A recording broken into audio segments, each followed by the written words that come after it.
गुरुर्ब्रह्मा गुरुर्विष्णु गुरुर्देवो महेश्वरा गुरु साक्षात् परब्रह्म तस्मै श्री गुरुवे नमः। तस्मै श्री गुरुवे नमः। तस्मै श्री गुरुवे नमः। बोलो समर्थ सदगुरुदेव संत श्री रामलाल जी सियाग की जय। बोलो शिव अवतारी महायोगी बाबा श्री गंगाई नाथ की जय। जय।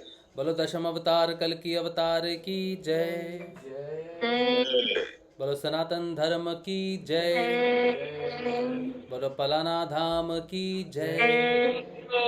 बोलो जामसर धाम की जय। बोलो काजलवास धाम की जय। जय श्री गुरुदेव, जय श्री दादा गुरुदेव, जय श्री गुरुदेव, जय श्री दादा गुरुदेव। श्री गुरुदेव, जय श्री दादा गुरुदेव, जय श्री गुरु गुरु माता। चलिए अब शुरू करते हैं। गुरुदेव श्री रामलाल जी सियाग के सिद्धयोग से आने वाले परिवर्तन की जो हम बात करते हैं, सत्संग करते हैं कि क्या क्या परिवर्तन आते हैं गुरुदेव के ध्यान करने से, सिद्धयोग के करने से। तो आप अगर कोई बदलाव अपना बताना चाहते हैं या अपना कोई अनुभव, जो अनुभव हो जिससे बदलाव पता चले, वो बता सकते हैं।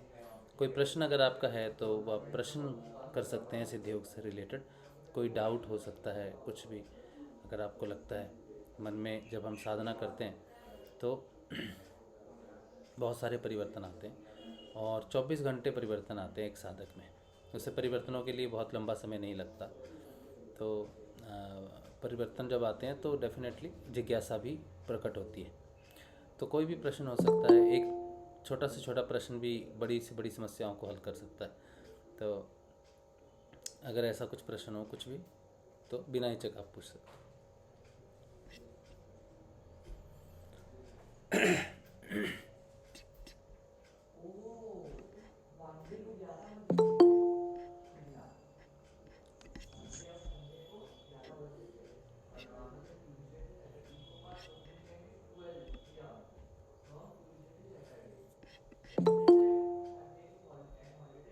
किसी का कोई प्रश्न है?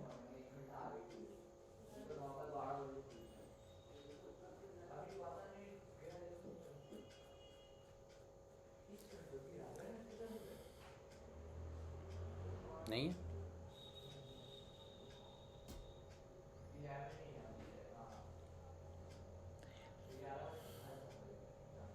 किसी का कोई प्रश्न नहीं, कोई जिज्ञासा नहीं, कोई बदलाव नहीं होता, सिर्फ बैठते हो सुनते हो, बदलाव नहीं आ रहा कोई?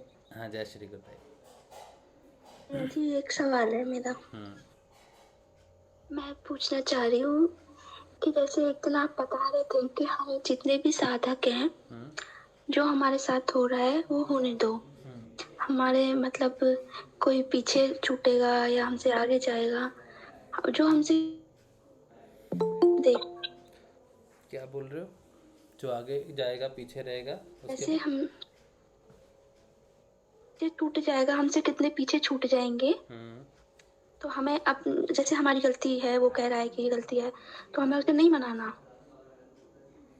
हमें वो कहेगा ही नहीं कि हमारी गलती है, कुछ भी नहीं, घर गृहस्थ में तो ये होता है। नहीं, ये एक साधक के लिए था कि हमें दूसरे से अपने लिए नहीं बोलना है कि हमारी गलती नहीं है, ये जो भी हो रहा है सब कर्मों से हो रहा है। नहीं, या फिर नहीं, दिक्कत ये है कि मेरा कहने का अर्थ है कि कई बार हम अपने आप को साधक होते समय ना इस्टेब्लिश करना शुरू कर देते हैं। ठीक है, जैसे मेरे को अभी 10 लोग सोचो जानते हैं, ठीक है, तो मैं नहीं चाहता कि मैं अपने आप को इस्टेब्लिश करूं, कुछ मुख्य साधक है या फिर विशेष साधक है, इस रूप में इस्टेब्लिश नहीं करना चाहता। लेकिन परिस्थितिवश ऐसा हो जाए तो उसमें कोई दिक्कत नहीं। ये परिस्थितिवश हुआ है, जो भी हुआ है, मैंने अपने आप को इस्टेब्लिश करने की कोशिश नहीं की। अब आप सोचो 20 साधक 30 साधक एक साथ हो, उसमें से अगर तो आपसे कोई प्रश्न पूछे किसी विषय के बारे में, तो आपको डेफिनेटली अपने बारे में बताना चाहिए, कोई पूछे तो। ठीक है, सोचो हमारे रिश्तेदार छूट जाते हैं, सिर्फ साधक की बात नहीं है, जनरल भी बात है, जैसे कहते हैं ना छूटने वाले छूट जाएंगे। तो कोई छूट जाता है पीछे और आपको ये पता चलता है कि यार बात तो कुछ हुई नहीं, ऐसा पता नहीं क्या क्यों ऐसा हो गया। तो वो चीज़ आपको परेशान करेगी शुरुआती तौर पे। ठीक है, आपको तो लगेगा ही ना कि क्यों भाई बात नहीं हो रही आजकल, क्या है, जैसा भी है। कुछ तो आत्मिक हाँ संपर्क वही। होते हैं, कुछ तो आत्मिक संपर्क होते हैं, उसमें अगर 10 साल भी बात नहीं होती ना तो कोई फ़र्क नहीं पड़ता, किसी दोनों को कोई फ़र्क नहीं पड़ता, या 10 लोगों को कोई फ़र्क नहीं पड़ता आपस में। वो स्तर ही अलग है। ठीक है, उसमें कोई किसी को क्लैरिफिकेशन देनी नहीं पड़ती, सब होता है। लेकिन ग्राउंड लेवल पे जब चीज़ें छूटनी शुरू होती हैं तब आदमी को दिक्कत होती है। ठीक है, अगर हम एक दूसरे को पर्सनली मनाना शुरू करें कि हाँ यार ऐसा हो गया ऐसा हो गया, तो जो चीज़ें छूट रही हैं ना हम उसमें विघन डालेंगे। मेरा कहने का अर्थ ये है कि हम किसी छूटती हुई चीज़ को, जो अपने आप छूट जा रही है ना, चाहे वो व्यक्ति विशेष है या कोई भी चीज़ है, उसके पीछे नहीं जा सकते। वो साधना में अवरोध है। गुरुदेव ने कहा है ना कि विवेकानंद का जब एग्जाम्पल देते हैं कि you need not give up the things, things will give you up. तो उसमें जनता भी आती है, ये सामाजिक जनता जो है, रिश्तेदारी जो है, ये भी आती है। और हम सब साधक हैं, इसका मतलब ये नहीं है कि हम सब की एक ही धारणा हो। गुरुदेव हमारे हैं, लेकिन जो लेवल है ना, जो मानसिक लेवल होता है, जब तक हम ऊपर के लेवल पे नहीं पहुंचते तब तक हम सारे उसी लेवल पे ही हैं, द्वैत में ही हैं सारे के सारे। तो द्वैत में होने के कारण विचार धारणा अलग अलग हो सकती है। ठीक है, तो किसी की विचारधारा अगर नहीं मिलती साधना में आपके साथ, या वो अलग ढंग से कुछ करता है, कुछ भी करता है, और आपसे बात नहीं करता, तो हमें किसी को बताने की ज़रूरत नहीं कि मेरा पक्ष सही है या मैं सही कर रहा हूँ, तुम्हें मेरे साथ आना चाहिए या ये चीज़ें करनी चाहिए। मैं इस्टेब्लिशमेंट की बात कर रहा हूँ, अपने आप को साधना में अपने आप को एज ए साधक किसी के सामने इस्टेब्लिश नहीं करना चाहिए।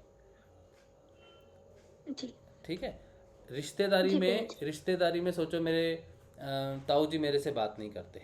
ठीक है, तो ताऊ जी से बात नहीं करते तो बड़े हैं, तो मैं उनको अपने आप को इस्टेब्लिश, अगर मैं साधक हूँ तो, अगर मैं नॉर्मल जीवन है तो बोलते साधु जी, ताऊ जी आजकल बड़े नाराज़ हो के आपकी खती हो गई, हाँ यार तू तो साधना कर रहा है, ये कर रहा है, वो कर रहा है, एक समय लग गया। तो ताऊ जी कोई नहीं, हो जाता है ये सब। ठीक है, तो एक तो होता है कि किसी ने छोड़ दिया आपको, आपने मना लिया उनको या कुछ भी करके हो गया, लेकिन साधना में मनाना रूठना नहीं चलता। मेरा साफ कहने का मतलब ये है, साधना के दौरान, साधना के कारण कुछ हो जाए ना, साधना के कारण कुछ वाद विवाद हो जाए तो कोई प्रश्न पूछे तो ठीक है, सवाल दे देना चाहिए। लेकिन अगर कोई नहीं पूछता है, वैसे ही सब रास्ते चले जाते हैं अपने अपने, तब अपने आप को इस्टेब्लिश नहीं करना चाहिए। मैंने ये बात तब कही थी, मेरे एक्सपीरियंस से कही थी, जो मेरी साधना में जो धारणा हो रही थी या घटनाएं घट रही थी, मैं आपको कह रहा था कि ये चीज़ें छूटती हैं। तो मुझे उस समय ये समझ में आ रहा था कि बंधन जो होते हैं ना, साधना में भी कई स्तर के होते हैं। तो किस स्तर से मनुष्य दूसरे मनुष्य के साथ जुड़ता है, चाहे वो साधना में हो, चाहे जगत में हो, तो वो किस संबंध से जुड़ता है वो डिपेंड करता है। साधना में भी जुड़ने के 4 तरीके हैं। एक है भौतिक स्तर, एक है प्राणिक स्तर, एक है मानसिक स्तर, और एक है आत्मिक स्तर। ठीक है, आत्मिक स्तर जो है वो वैसे तो आत्मिक स्तर सब में ही होता है। ये आत्मा का स्तर जो है ये सब में होता है, भौतिक में भी, प्राणिक में भी, मानसिक में भी, अधिमानसिक में भी, अतिमानसिक में भी। लेकिन ये अलग अलग लेवल पे होता है। जब तक ये नीचे के 3 लेवल रहते हैं तब तक आत्मा का कुछ नहीं होता उसके अंदर में। उसके अंदर निहित जरूर होती है वो आत्मिक तत्व, लेकिन वो प्रकट नहीं होता रिलेशनशिप्स में। तो जब वो आत्मा के स्तर पे जुड़ता है, अद्वैत के स्तर पे जुड़ता है, गुरुदेव अद्वैत हैं, तो अद्वैत के स्तर पे जब जुड़ता है तब वो चीज़ें में क्लैरिफिकेशन ज़रूरत नहीं होती। नीचे के तीनों स्तरों में क्लैरिफिकेशन की ज़रूरत होती है, इसलिए भौतिक जगत में है वो टेम्परेरी है, तो वहाँ पे इंसान को इस्टेब्लिश करने की ज़रूरत नहीं है। ना भौतिक तौर से अपने आप को इस्टेब्लिश करने की ज़रूरत है, ना प्राणिक तौर पे अपने आप को इस्टेब्लिश करने की ज़रूरत है, ना ही मानसिक तौर पे अपने आप को इस्टेब्लिश करने की ज़रूरत है। सेल्फ इस्टेब्लिशमेंट, अंडरस्टैंडिंग या रिलेशनशिप अधिमानसिक से शुरू होते हैं। अधिमानसिक में, फिर अतिमानसिक में वो पूर्णता पाते हैं अपनी। ठीक है, अब मेरी बात पता नहीं कितनी समझ में आ रही है, लेकिन आप रूठे हुए व्यक्तियों को मना सकते हो अगर वो आपसे बात कर रहे हैं, या फिर मेरा कहने का अब मैं कैसे समझाऊं इस चीज़ को, शायद जय गुरुदेव। ऑटोमेटिकली साधना में एक चीज घटने लग जाती है, हम ना फिर नहीं उधर ध्यान देते और हम अपने आप ही आगे बढ़ते रहते हैं। मतलब ये साधना के स्तर पे तो है ही सही, लेकिन हम अपने परिवार में आसपास बहुत लोग होते हैं जो मतलब कोई कारण भी होता है और कई बार कारण भी नहीं होता, लेकिन वो आपसे अलग होते जाते हैं, तो आप उनको मनाने में अपनी एनर्जी वेस्ट नहीं कर सकते, या आपका ध्यान उधर जाता ही नहीं है। आप अपने आगे अपने आप बढ़ने लग जाते हो, उनसे आप मिलोगे, आपको लगेगा बात हो जाएगी तो ठीक, ना हुई तो ठीक। तो मेरे को तो ये चीज बहुत फील हो रही है। बहुत लोग अब ऐसे हो गए कि जो बहुत ज्यादा थे पहले, अब नहीं होती बात तो नहीं होती, कभी हो जाएगी तो भी ठीक है, मतलब छूट जाता है। हाँ, अपने आप ही छूट जाता है। और ये आप बिल्कुल सही कह रहे हो कि यदि हम ये बात सोच ले कि अरे नहीं, हमें उनको मनाना चाहिए या उनसे हमें बोलना चाहिए, तो फिर आप वास्तव में पीछे ही जाओगे। क्योंकि वो एक तरह से आप फिर वो भौतिक स्तर पे मन में एक तनाव ले रहे हो उनके लिए। बहुत तनाव, जबकि सब बहुत गुरुदेव ज्यादा। पे, हाँ, आपने गुरुदेव पे छोड़ रखा है, करने कराने वाला वो है, तो सब ऑटोमेटिकली। और जब आप अपने आप आगे बढ़ते रहते हो तो आप बहुत फ्रीली आगे बढ़ रहे हो, आप तो उस परमात्मा के पे आगे बढ़ते जा रहे हो। और उन लोगों की टेंशन करने लगते हो ना, तो आप अपने आप अंदर महसूस करोगे कि हम जा रहे हैं पीछे। फिर वो जबरदस्ती की चिंताएं मन में और टेंशन आने लगते हैं। साधना में और भी लेकिन अवरोध करते उसमें हैं आपको कुछ करने की जरूरत है ही नहीं, आप अपनी साधना पे करते रहोगे तो वो तो अपने आप ही होएगा। मतलब इसमें प्रयास करने की कोई है नहीं। ऐसा अब मेरे तो परिवार में कहीं से भी कोई भी कुछ भी नहीं ध्यान लगाता करता, और कहीं सबके बहुत कष्ट है, सबको कहती हूँ, बताती हूँ, तो क्या मैं टेंशन करती रहूँ कि भाई मैं तो ये करती हूँ। सबके अपने अपने गुरु हैं, अपने अपने पूजा पाठ है, सब करते रहते हैं। ठीक है, वो उनको जो बेहतर लग रहा है, उनको उनके गुरु ने जिस तरह से रखा है, बढ़िया है सब। और ये मुझे ऐसा लगता है। बिल्कुल सही बात। और जो छूटने की बात है ना, ये आपको वैराग्य और परम वैराग्य जब घटित होगा ना, तब बहुत आसानी हो जाएगी। अभी जब कोई भौतिक रूप से विदा लेता है तब हमें बड़ा दुख होता है, प्राणिक रूप हाँ, से तो शुरू बहुत ज्यादा। शुरू में, वो भी सिर्फ शुरू के, हाँ, शुरू में ऐसा लगता है, फिर शुरू बाद में में वो लगेगा। चीज लगता है कि अच्छा हुआ ये भी घट गया, ये भी अलग हुए। मुझे तो ऐसा लगता है अच्छा हुआ, गुरुदेव को सबको अलग करना ही है, तो ये भी अलग हुए। और कई और बार फिर उन्हीं लोगों से कभी सामने आते हैं, बात होती है तो बात कर लेते हैं, लेकिन वो जो एक बंधन वाली बात नहीं ले जाती। और आप जो कह रहे हो घटित क्या हो रहा है, घटित क्या हो रहा है, चलो तो बहुत परिवर्तन घटित हो रहा है। क्या कभी कभी तो दिमाग में बहुत सारी चीजें आती है, क्या बोलूं क्या नहीं बोलूं, लेकिन चलो मैं कुछ बोलने की कोशिश करती हूँ। जी बोलिए। तो कई चीजें ना, अब पहले जब वो घटित हो रही थी समझ में नहीं आता था, अब ऐसे पीछे देखते हैं तो लगता है कि सब जगह कुछ ना कुछ ऐसा घटित हो रहा था। हर वक्त गुरुदेव ही अपने साथ हैं। तो अब अगर मैं अभी अपने आप को ही देखती हूँ ना, तो व्यवहार में परिवर्तन, और वृत्तियों में परिवर्तन, और बहुत सारी चीजें ऐसी है कि अब देखती हूँ कि पहले मेरा बिहेवियर कैसा था, कितना मेरे को गुस्सा आता था, बच्चों में भी कितना गुस्सा आता था, और किसी भी चीज का प्रभाव भी बहुत जल्दी पड़ता था। तो अब यूँ जो भी चीज सामने आती है तो अब वो एक तो उत्तेजना तो रही नहीं, या कभी कभी बहुत कम हो गई। ऐसा तो नहीं कह सकती कि हर चीज बिल्कुल ही समाप्त हो गई है, लेकिन परिवर्तन बहुत आ चुका है। और एक वक्त तो ये था मेरे को, और ये भी मुझे लगता है कि साधना का हिस्सा ही होता है कि आपको गुस्सा आना तेज हो जाता है, या आपका कुछ बढ़ जाती हैं चीजें। तो एक वक्त तो मुझे ऐसा था, बहुत गुस्सा आता था और बहुत चिड़चिड़ी सी रहती थी, सब मुझे बोलते थे बहुत चिल्लाती है, बहुत जोर से बोलती है। और अब तो मैंने सब शांत हो गया। बच्चे अभी भी मेरा यही चल रहा है, मुझे गुस्सा आता है, बहुत तेज गुस्सा आता है, और मुझे पता होता है कि मुझे गुस्सा कर रही हूँ मैं, लेकिन क्यों कर रही हूँ, बिना मतलब का गुस्सा कर रही हूँ। तो सॉरी भी घटित बोल होगा देती हूँ। हाँ हाँ वो होगा। मेरे को तो इतना गुस्सा आता था बच्चों पे, मैं लिटरली बोलना नहीं चाहिए लेकिन मैं उन पे गुस्सा आता था घर पे लगा, तो मैंने कहा तुम्हारी ये चीजें मैं फेंक दूंगी, और मैं वास्तव में अपनी बालकनी में जाके चीजों को फेंक देती थी। तो बच्चे भी आश्चर्य करते थे मम्मी को हो क्या गया मतलब कहीं मेरा गुस्से की मैं क्या बताऊं, बहुत ज्यादा गुस्सा आता था। तो फिर कुछ मेरे को क्वेश्चन ये भी होता था, हस्बैंड तो विशेष रूप से कहते थे बेकार है तुम्हारी साधना करना, अगर तुम्हारा तुम पे कोई कंट्रोल नहीं है तो मतलब ये, और एक ये वाला टोंट ही है हाँ परिवार में, ये बिल्कुल मेरे पे बिल्कुल बहुत पड़ा है और अभी पड़ता है और पड़ता रहेगा कि ऐसी साधना करना बेकार है। जब वो, क्योंकि वृत्तियां एक दिन में नहीं बदल जाती, हाँ एक दिन में आप देवता या भगवान नहीं बन जाते, और ये परिवर्तन धीरे धीरे होता है। और गुस्सा भी आएगा। मेरी भाभी को मैंने जब ध्यान करने को बोला था ना, तो उन्होंने मुझे ध्यान बंद कर दिया, फिर बोला कि संजू जब भी मैं ये करती हूँ ना तो मेरे को गुस्सा आता है, मेरे को बहुत ज्यादा गुस्सा आता है। तो ही मैंने फिर बाद में कहीं सुनी भी थी और कहीं पढ़ने में भी आई, और अपने मैं तो खुद के अनुभव से सोच रही हूँ, अब मेरे में भी ये चीजें घटित हुई हैं। गुस्सा बहुत आता था मेरे को, और वो भी जो भी चीजें वो कल नहीं हम पढ़ रहे थे, सभी से निर्बीज होना, धीरे धीरे ही सब चीजें खत्म होंगी। तो अब काफी बहुत परिवर्तन है, फिर भी ये नहीं कह सकती बिल्कुल ही परिवर्तन है, अभी वो आपकी सब चीजें खत्म थोड़ी हो जाएंगी एकदम, लेकिन बहुत परिवर्तन है। कंट्रोल है, जहाँ होना चाहिए जहाँ नहीं होना चाहिए वो अपने कंट्रोल में है अब स्थितियां।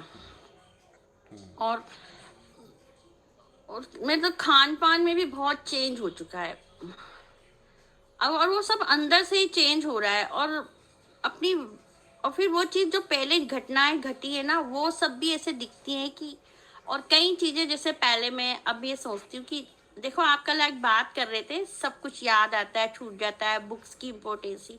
तो जब मेरे को गुरुदेव मिले ना, उससे पहले मैं पढ़ती थी योगानंद जी को, विवेकानंद जी को। और मेरे लाइफ में तो ऐसी घटनाएं घटी थी कि मैं तो ढोंगियों को और ऐसे गलत ही लोगों को देखा हुआ, तो मेरे को बड़ी नफरत सी थी। लेकिन मेरे को अंदर से ये था कि कोई सच्चा गुरु तो, ये योगी तो सच्चे होते हैं तो कहाँ मिलेंगे। जब योगानंद जी की मैं इतने सारे उनके पढ़ती थी, तो फिर जब मेरे को नवंबर 94 में गुरुदेव के वहां गई और उन्होंने कहा कि ऐसा आप करोगे तो अपने आप होगा, और सबसे अच्छी बात ये लगी थी कुछ लेना देना ही नहीं है। तो फिर जब मुझे बहुत अच्छा लगा, मैंने जब इसको शुरू करा, तो 7 दिन बाद जब मेरे अंदर अपने आप क्रियाएं होना शुरू हुई, मतलब योगासन लगने लगे और प्राणायाम लगने लगे उस वक्त, तो मुझे एक विश्वास तो हो गया कि हाँ अब मेरे को सही, मतलब मैं सही गुरु के पास हूँ। और मैंने इन्होंने अपने चेंज करा, और उन्हें कहा है कि ये सेल्फ रियलाइजेशन ही आपका जीवन का लक्ष्य। तो मैंने कहा ये मुझे कभी नहीं छोड़ना है, उस वक्त मैंने ये डिसाइड कर लिया था।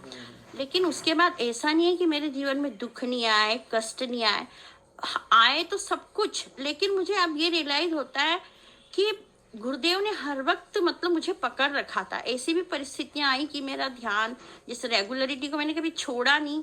मेरे आप लोगों को मैं ये भी बता दूं कि मेरे जीवन में बहुत दुर्घटनाएं भी हुई हैं, जैसे मेरी बेटी की डेथ होना और एबॉर्शन होना। तो ऐसा नहीं है कि आपके साथ कुछ बुरा होएगा ही नहीं या कुछ हुआ ही नहीं, लेकिन मैंने उन परिस्थितियों में भी कभी गुरुदेव, या मैं नहीं, मैं कौन होती हूँ छोड़ने वाली, गुरुदेव ने मुझे पकड़े रखा हर परिस्थिति में। और दुख तो बड़े बड़े आए, लेकिन उन दुखों को छोड़ने की क्षमता भी दी। और लेकिन जो मेन परिवर्तन कुछ है अभी जो इन दिनों, मतलब पिछले 1 साल से ही सबसे ज्यादा, मतलब एक तो ये जो ऑनलाइन से जुड़ना हुआ है ये कुछ ज्यादा हुआ है। उसके बाद से जब एक 24 घंटे वो अवस्था रहने लगी है कि 24 घंटे बस हम गुरुदेव के बारे में ही सोचते हैं, और वो एक चलता रहता है अंदर, और उस समय जो अपने अंदर घटित होता रहता है वो दिखता रहता है सब चीजों पे, मतलब भौतिक स्तर पे जो घटित हो रहा है, मानसिक में क्या क्या विचार आ रहे हैं, क्या क्या मतलब परिवर्तन आ रहे हैं। पहले अपनी सोच क्या थी, अब क्या सोच हो रही है, क्योंकि घर गृहस्थी में भी आपको बहुत, घर में भी, आपस में, परिवार में बहुत, मतलब आपको भी किन औरों के प्रति अलग अलग भाव आते हैं, भावनाएं आती हैं, और सबके प्रति ही। लेकिन अब वो इतनी शांत हो गई है, सबके प्रति सिर्फ एक ही भाव होता है कि सबका अच्छा हो, हमें उनके लिए कुछ भी करना पड़े लेकिन सबका अच्छा ही हो बस। और फिर उसके बाद वो अटैचमेंट भी नहीं रहा कि हो तो उनके पीछे जबरदस्ती पड़ जाओ कि नहीं तुम ऐसा करो ही सही। गुरुदेव सबको संभालेंगे, जो करना है, जो एक ईश्वरीय इच्छा है, एक ईश्वरीय न्याय के तहत सब कुछ हो रहा है, और सब कुछ ऑटोमेटिकली होगा। और फिर अब जो अपने अंदर पहले ना शुरू में जब मैंने ध्यान मतलब ये मेडिटेशन शुरू करा था, हम यहाँ कोटा में जाते थे इधर उधर, तो जब वो 94 और 97-8 की बात बता रही हूँ मैं, तो लोग कहते थे कि हमें तो इसको तो परीक्षा का पेपर दिख गया, तो मुझे बड़ी अजीब लगती थी ये बात, और इसको ये बात, तो मुझे विश्वास ही नहीं होता था ऐसे कुछ होता है क्या। लेकिन अब जब खुद में इतनी क्रियाएं होती हैं और जो जो मैंने पढ़ा है सुना है, जब वो अपने में भी घटित होता है, तो फिर वो एक बहुत विश्वास सा लगता है हर चीज में। और एक मतलब मुझे ऐसा लगता है हर तरफ कि हर जगह, मतलब मैं परिवार में भी हर जगह एक कर हम रहे हैं, लेकिन हर जगह की कृपा गुरुदेव की हर वक्त बरस रही है। बिल्कुल अब सही। क्या बोलूं, मतलब बहुत सारे पॉइंट हैं अभी बताना, मतलब बोलने को तो, लेकिन मेरे को समझ में नहीं आता क्या बोलूं और क्या ना बोलूं। बहुत सारी चीजें, जैसे चित्तविलास में अभी मेरे को ध्यान के वक्त ये ध्यान आ रही थी बात की उसमें बुक में जब मैंने पढ़ा था कि उनको नित्यानंद जी क्या थे, उनको जब एक दी स्थिति थी कि वो बाघ की आवाज निकाल रहे थे, और फिर वो गांव के लोग आ गए कि वो तो उनको क्रिया के दौरान हो रहा था कि यहाँ कोई बाघ आया करके। तो फिर ये मुझे मेरी अपनी अनुभूति याद आई कि जब काजलवास गई थी पहले मैं, तो मेरे को वहां पे मेरे अंदर भी बाघ की आवाज निकल रही थी, और वो मेंढक की तरह उछलते थे। तो ये मेंढक की तरह तो मेरे को तो घंटों घंटों बहुत लंबे समय तक, सालों तक ये मेंढक के पोज में ही रही हूँ। मेरे तो आसन ही मतलब मेंढक वाले मेंढक के रूप में ही, मतलब आसन के टाइम में मेंढक का ही पोज बनता था मेरा।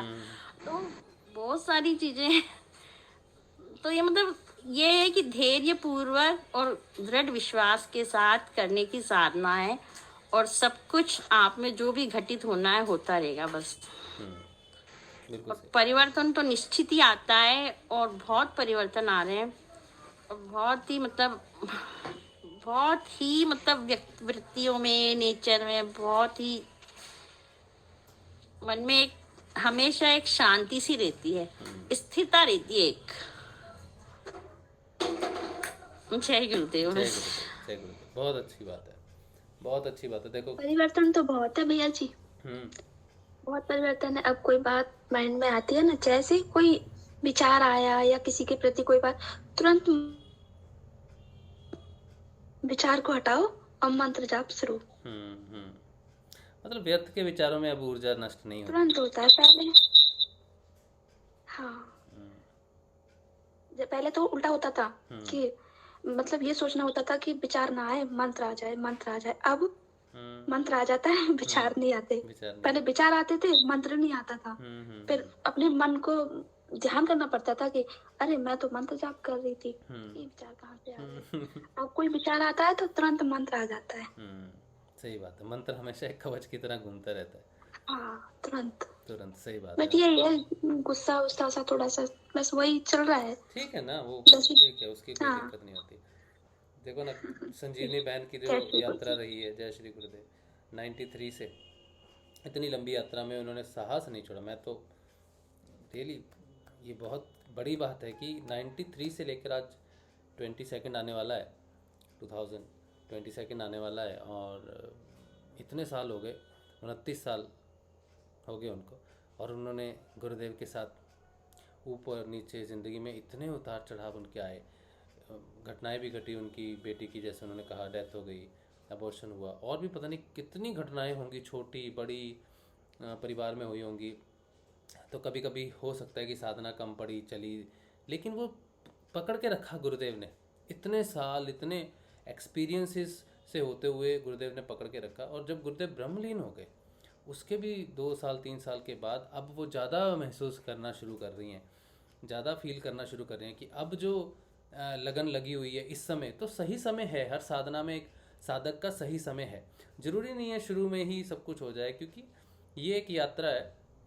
और जो रूपांतरण की बात, हम दिव्य रूपांतरण की हम बात करते हैं, उसको हमने क्या समझा हुआ है कि बस ये स्टेप और ये स्टेप हम सोचते हैं। आज जहाँ पर हैं हम, दिव्य रूपांतरण हमारा अगला स्टेप ही दिव्य रूपांतरण है। ऐसा बिल्कुल भी नहीं है, और बहुत बहुत लंबी यात्रा बीच में है, बहुत चीज़ें हैं जिसके जो खाने खाली हैं उसको वो पूरे करने हैं। और इसीलिए साधना में आप जब बढ़ रहे हो, आगे बढ़ रहे हो, तो पीछे मुड़ के देखने की, किसी में सुधार आप नहीं कर सकते। हम जब लोगों को इम्प्रूव करना शुरू कर देते हैं, गाइड करना शुरू कर देते हैं, जज करना शुरू कर देते हैं, तो हम एक कील लेते हैं और अपने पैर में ठोक देते हैं। आपने किसी को जज किया, आपने कील ली, अपने पैर में ठोक दी। आपने किसी को कहा कि यार उसको बदलने की कोशिश करने लग गए और लगे हुए हैं 10 दिन 15 दिन 20, ये 10 दिन 15 दिन आपने रोज अपने पैर पे कील मारी है। आप किसी को नहीं बदल सकते यहाँ पर, ठीक है। और उसका बड़ा ही स्पष्ट कारण है, अगर जो स्पष्ट कारण है वो एक्चुअली थोड़ा सा साइंटिफिक है, उसको समझाने जाएंगे तो बहुत गहरे उतरना पड़ेगा, बहुत लंबी डिस्कशन, बहुत लंबी व्याख्या उसकी करनी पड़ेगी। लेकिन ओवरऑल अगर आप ये समझ सकते हो कि जब आप एक साधक बन जाते हो, तो जैसे मुक्तानंद जी की इन्होंने बात की, मुक्तानंद जी एक कुटिया में रहते थे, गाँव से थोड़ा दूर रहते थे, ठीक है, ताकि उनकी साधना में विघ्न ना आए, ठीक है। लेकिन हमारी यात्रा जो है, हमारी यात्रा गांव में रह के ही होनी है। तो हमें इन चीज़ों को समझना चाहिए कि हम एक ऐसी विशेष यात्रा पे हैं जहाँ पर हमें कुछ भी नहीं करना, ठीक है। गुरुदेव ने एक जगह पे अपने अपने इस स्पीच में कहा है, एक प्रवचन में कहा है गुरुदेव ने, दीक्षा मंत्र जब देते हैं तो उन्होंने कहा था, करना कराना कुछ नहीं है, सब कुछ कराया कराया ही है बस आपको इस बात की जानकारी नहीं है। ये शब्द सुन के जिस मैंने सुने तो बहुत बार हैं, लेकिन वो घंटी नहीं बजती कई बार उन शब्दों से, क्योंकि वो स्तर नहीं होता आपका समझने का।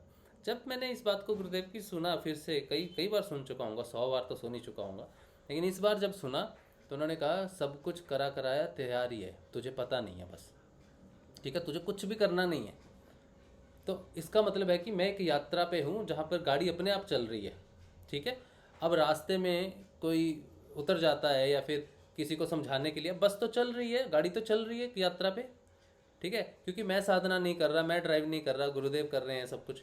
मैं किसी के लिए लग जाऊँ तो वो या तो गाड़ी से नीचे उतर जा, क्योंकि गाड़ी तो रुक नहीं सकती तेरे लिए, तू गाड़ी से नीचे उतर जा, तू समझा ले, तू कंफर्म कर ले, तू मना ले, ये सारी चीज़ें हैं। तो साधना में इंसान को सब कुछ एक्सेप्ट करना पड़ता है, चाहे वो उसके लिए कोई किसी का स्नेह हो या किसी का कोई विद्रोह हो या कुछ भी हो, उसे किसी चीज़ का जवाब देने की ज़रूरत नहीं है, किसी रिलेशनशिप में पड़ने की ज़रूरत नहीं है। ये प्राणिक स्तर तो इतना खतरनाक है, आप समझोगे जिस दिन प्राणिक स्तर को, कि प्राणिक चीज़ क्या है। ये सिर्फ अलोम विलोम प्राण नहीं है, जो अलोम विलोम, गुरुदेव कहते थे कि ये जो अलोम विलोम कर रहे हैं ना, इससे सिर्फ आपको नुकसान ही होगा। और ये बिल्कुल सही बात है, ये सही बात है। जो प्राणायाम है, जो प्राणिक स्तर है ना, प्राणिक स्तर का अर्थ है हमारे सारे भाव, ये चंद्र नाड़ी, ये सूर्य नाड़ी, ये सिर्फ श्वास या हवा नहीं है, ये आपके इमोशंस है, ठीक है। आज मुझे गुस्सा आया, जैसे बहन ने कहा, तो उन्होंने गुस्सा आया, तो ये क्या है, ये प्राणिक स्तर पे है। प्राण जो हवा आपने ली, हवा आपने छोड़ी, किस तरह से हवा अंदर गई बाहर गई, ये उसका भाव प्रकट हो गया आपके आगे, ठीक है। तो अब जब प्राणायाम करेंगे ना, तो हम किस भाव में बैठे हैं सुबह, किस टेंशन में, उस समय तो हमें सांस खुली आनी शुरू हो जाएगी जरूर, फीलिंग वेरी गुड, बट आपको पता नहीं कि आपने अपने इमोशंस के साथ क्या किया है प्राणायाम करके। इसका कारण बड़ा सिंपल सा है कि हर मनुष्य इस समय जो है वो 3 लेयर्स में है, और तीनों लेयर्स आपस में कनेक्टेड नहीं है। सबसे बड़ी प्रॉब्लम है, तीनों लेयर्स टूटी हुई हैं। जो जड़ है, जो शरीर है, जो प्राण है और जो मन है, ये 3 लेयर्स हैं, और तीनों की इंडिपेंडेंस सत्ता है। ये आत्मनिर्भर हैं तीनों के तीनों, समझ लो, इंडिपेंडेंट है। मन प्राण से साथ जुड़ा होने के साथ भी कहता है कि मेरा तेरे से कोई रिलेशनशिप नहीं, मेरी अलग प्रभुता है, अलग सत्ता है।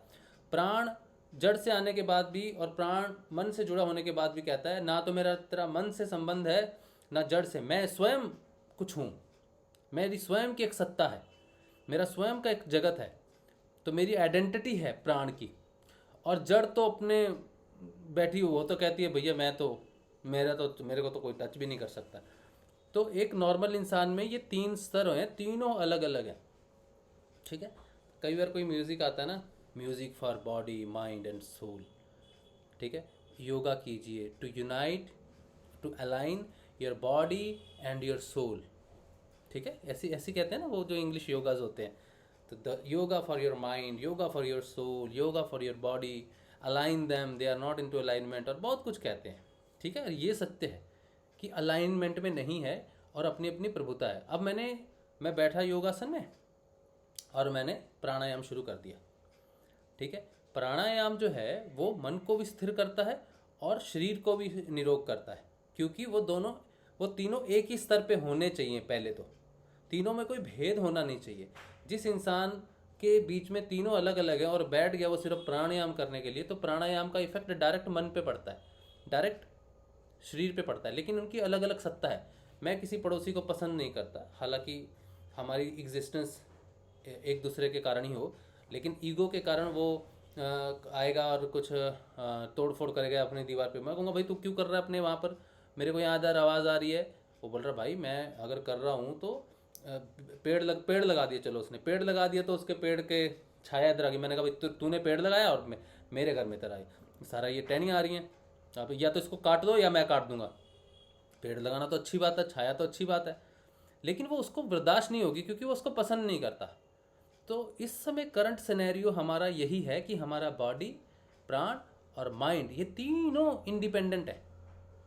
इसे कहते हैं मानसिक स्तर, नॉर्मल साधारण मानसिक स्तर, ठीक है। इसमें अगर आप कुछ भी बॉडी से रिलेटेड करोगे तो प्राण नहीं मानेंगे, मन उस चीज़ को एक्सेप्ट नहीं करेगा। मानसिक तौर पे करोगे तो बॉडी के साथ और प्राण के साथ नहीं जाएगा। इनका परस्पर विरोध हो रहा है क्योंकि इन्होंने इस्टेब्लिश कर लिया, ये निम्नतर स्तर है डिनायल का, यूनिटी के डिनायल का निम्नतर स्तर है। इतनी हालत खराब है, इसे ही अंधकार कहते हैं, ठीक है। अब डायरेक्ट कुछ भी इन तीनों को कुछ भी करने से नहीं होगा, ठीक है। तो इसलिए एक पद्धति की ज़रूरत है, एक ऐसे आइडेंटिटी की ज़रूरत है जो भेद खत्म करे। पहले तो इन तीनों में, मन में, प्राण में और शरीर में, पहले तो भेद खत्म करे।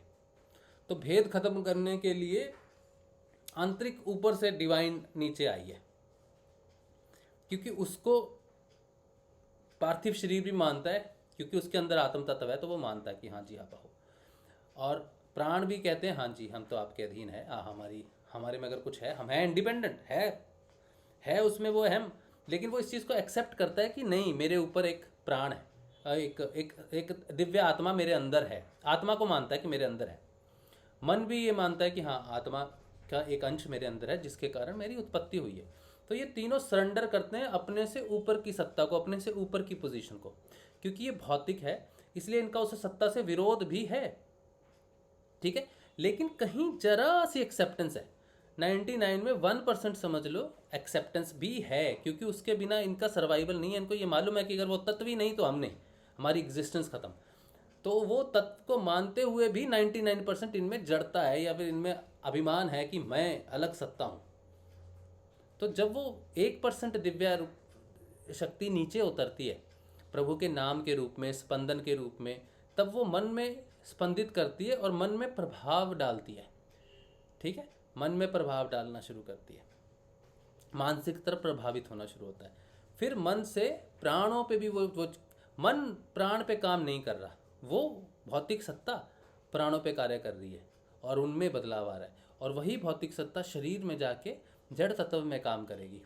तो तीनों एक दूसरे की मदद नहीं कर रहे यहाँ पर, जो कि उनको करनी चाहिए थी, जिसकी वजह से इतना डिफ्रेंसिएशन क्रिएट हो गया। तो वो दिव्य चेतना तीनों में रूपांतरण कर रही है और तब तक करती रहेगी जब तक उनमें नॉन डुअलिटी डेवलप नहीं होती, यूनिटी डेवलप नहीं होती, तब तक प्राणायाम का लाभ नहीं होने वाला। अगर प्राणों की यूनिटी डेवलप नहीं होती मन और शरीर के साथ, तब तक प्राणायाम सिर्फ कष्टकारी हो सकते हैं आगे जाने वाली। उस समय बढ़िया फील हो सकता है, लेकिन रिलेशनशिप में गड़बड़ कर देंगे वो, ठीक है। एक दिन आप बहुत अच्छे रहोगे या कुछ भी कर दोगे, लेकिन कहीं ना कहीं प्राणायाम की वजह से आपने अपने भावों को छेड़ दिया या ऐसे भाव को ऊर्जा दे दी जिसको नहीं देनी चाहिए थी उस समय, ठीक है। तो जब वो सत्ता तीनों स्तरों को एक ऐसे लेवल पे लाएगी जहाँ पे यूनिटी को अंडरस्टैंड कर पाएंगे वो, कि हम यूनाइटेड हैं, हम एक ही थे कभी। अंधकार और अज्ञानता की वजह से हमने अपनी अलग सत्ताएं क्रिएट कर ली। तब यहाँ से शुरू होता है संबोध, संबोधि भी कह सकते हैं इसको शायद, कहीं पे कुछ शब्द ओशो वाले ये शब्द यूज़ करते हैं संबोधि। तो संबोधि का अर्थ कोई विशेष कुछ नहीं है, संबोधि का अर्थ है संबोध रखने वाली चेतना, ठीक है। तो यहाँ पर तीनों को जब जिस दिन आप प्राणायाम पे पहुंच गए तो वो अंतिम क्रिया इसलिए हुई क्योंकि अब उनमें संबोध प्रकट हो गया तीनों तत्वों में। और आप यहाँ एग्जिस्ट नहीं करते, एज ए मैं एग्जिस्ट नहीं करता कि मेरे मन प्राण और ये संबोध में आ गए। यहाँ पर ये तीनों तत्वों की बात हो रही है। अध्यात्म में मेरी बात नहीं होती, अध्यात्म में तत्वों की बात होती है। तो तीनों तत्व जब संबोध में आ जाएंगे तब मन की कोई भी क्रिया करेंगे उसका प्रभाव जड़ पे पड़ेगा। प्राणायाम करोगे तो दोनों पे उसका प्रभाव पड़ेगा। फिर वो रिलेशनशिप्स डेवलप होने शुरू होंगे, फिर प्रॉब्लम्स ठीक होनी शुरू होंगी। जहाँ जो रिलेशनशिप छूटना है वो प्राणायाम की वजह से छूट जाएगा, और जो रिलेशनशिप में ऊर्जा जानी है, जिसको क्लोज आना है, वो प्राणायाम से वो क्लोज आएगा। तो आप देखोगे ऐसे लोग मेरे पास आ रहे हैं जो अध्यात्म में हैं, तब गुरु भाई गुरु बहन एक साथ मिलके चलेंगे। आपके पास ऐसी ऐसी किताबें, ऐसी ऐसी बुक्स आएंगी पढ़ने के लिए, संतों की बुक्स आएंगी आपके पास पढ़ने के लिए। जैसा हमने कहा था कि संत आते हैं, जैसे गुरुदेव ने कहा था बीच में विवेकानंद जी आ गए, तो विवेकानंद जी आ गए या फिर कोई भी संत आ गए, इसका आधारभूत ये है कि आपके प्राणों की लय जो है वो अब भावों को सही दिशा में लेके जा रही है। तो जो भाव आपके प्रकट होने शुरू हो गए वो प्राणायाम का परिणाम है। आपके रिलेशनशिप्स, आपके जीवन में घटने वाली इमोशनल घटनाएं आपके प्राण की स्थिति व्यक्त करती है। ठीक है, तो प्राणायाम जब होने लगता है तब रिलेशनशिप में इम्प्रूवमेंट्स होनी चाहिए।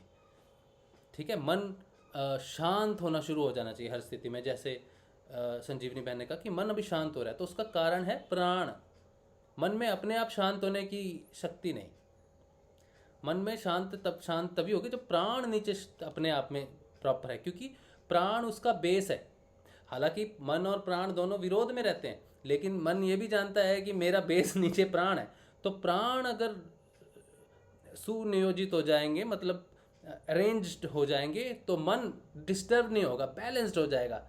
ठीक है, फिर वो सही और गलत की डिसीजन ले पाएगा। अगर वो खुद ही गिर रहा है, डगमग कर रहा है, तो वो क्या अपने सिर पे रखी हुई चीज़ों को स्टेबल रखेगा। तो मन का शांत होना भी प्राणायाम पे डिपेंड करता है, प्राणों पे डिपेंड करता है। और जब प्राण बिल्कुल सही ऊर्जा बहानी शुरू कर देंगे तो शरीर के कष्ट दूर होने शुरू हो जाएंगे। शरीर की ऊर्जाएं, शरीर में जो भी खाना पाचन जो भी होता है वो सारा ठीक होना शुरू हो जाएगा। तो ये तब तक नहीं हो सकता जब तक ये तीनों परस्पर विरोधी हैं और अपने आप को आज़ाद सत्ता मानते हैं। ये तभी हो सकता है जब ये यूनिटी में आ जाए। और जिस दिन ये यूनिटी में आएंगे उस दिन आपको तब पता चलेगा जब आप संबोधि की घटना में घट जाओगे। आप दुनिया में किसी से भी भेद नहीं करोगे। लोग आपसे नफरत भी करेंगे ना, तब भी आप उनसे प्रेम ही करोगे। लोग आपसे स्नेह भी करेंगे ना, तो भी आप उनके साथ अटैच्ड नहीं होगे। आप किसी भी स्थिति में पड़ जाओगे ना, तब भी आप व्याकुल नहीं होगे। संबोधि का अर्थ सिर्फ रिलेशनशिप्स में नहीं है, संबोधि का अर्थ है एंटायर परिस्थिति, वर्तमान स्थिति में आप संबोधि में आ गए। नहीं, ना आपके पास कोई पास्ट में की हुई गलती का गिल्ट है, और ना ही आने वाले फ्यूचर के भय से आप आज अपने स्वतंत्र वर्तमान को बर्बाद करते हो। तो आप अपने वर्तमान में स्थित हो गए, क्योंकि गया जो वो भी वर्तमान था, आएगा जो वो भी वर्तमान है। सिर्फ वर्तमान ही रहता है, भूत और भविष्य दोनों कभी नहीं किसी ने देखे। तो जो वर्तमान की स्थिति है वो संबोधि की स्थिति में प्रकट हो जाएंगे। ये तीनों कालों में संबोध प्रकट हो जाएगा। सब जगह आपको सिर्फ और सिर्फ वर्तमान ही नजर आएगा। तो रिलेशनशिप्स में और दूसरे भावों में, परिस्थितियों में, सब जगह ये प्रकट घटना घट जाएगी। और जिस दिन ये घटना घट गई उस दिन आप समझना कि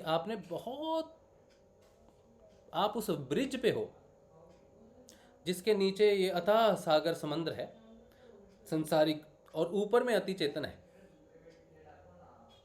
संबोधि की घटना वहां घटती है।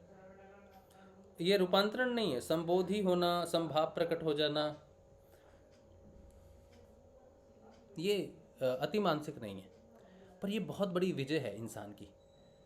ये इसलिए अति मानसिक नहीं है क्योंकि संभाव वहाँ पर होता है जहाँ पर हम दो चीज़ों को समान करने की कोशिश करते हैं। दो लोगों में डिफरेंस हो और हम उस डिफरेंस को ना काउंट करें बल्कि समभाव में रहें, वहाँ पे क्रिएट होती है, ज्ञान प्रकट होता है जहाँ पर। लेकिन ये उच्चतर स्थिति नहीं है, क्योंकि यहाँ पर हमें व्यवहार में या फिर थोड़ा करना पड़ता है, और ये ऊपर नीचे होती रहती है स्थिति कई बार। ठीक है, क्योंकि नई नई सिचुएशंस प्रकट होती रहती हैं, आपको हर सिचुएशन के साथ बोधता से, बुद्धि के साथ, ज्ञान के साथ, विचार करके साथ आप करते हो उस चीज़ में। ठीक है, यहाँ भी थोड़ा डुअलिटी रहती है, लेकिन यहाँ तक डेवलप होना भी कष्टकारी है, आसान नहीं है। ठीक है, आसान नहीं है। जो अपनी साधना में सीरियस होगा, नाम जब सीरियस करेगा, वो इस स्तर पे बहुत जल्दी आ जाता है। ये स्तर ये जो अच्छा, एक बात मेरे को थोड़ी सी वो हो रही है तो मैं बोल ही देती हूँ, हाँ जी। छूट जाती है।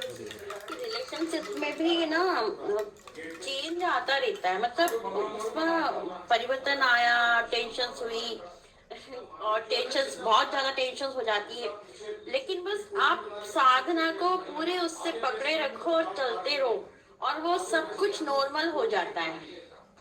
मतलब मैं ना, कई लोगों के हस्बैंड वाइफ के भी बहुत चलते रहते हैं, तो लोग बहुत टेंशन करते हैं कि हमारे हस्बैंड ये नहीं कर रहे, या फिर तो मेरे साथ तो बहुत चेंज, मतलब बहुत स्तरों में परिवर्तन आया है। तो मैं ये कह सकती हूँ कि बस आप उसको छोड़ो मत, सब अच्छा हो जाएगा, बस ये विश्वास रख के चलो। बाकी सारे रिलेशनशिप की सभी जगह ये चीज लागू होती है, लेकिन फिर भी एक पॉइंट, जब ये बहुत सारों वीडियोस जो सुनती हूँ और क्वेश्चंस लोगों के सुनती हूँ और जो उसमें व्हाट्सएप में भी आते हैं, तो ये भी आता है बहुत ज्यादा। तो मेरे हस्बैंड तो कभी ध्यान नहीं करते, लेकिन हमारी रिलेशन बहुत अच्छी है।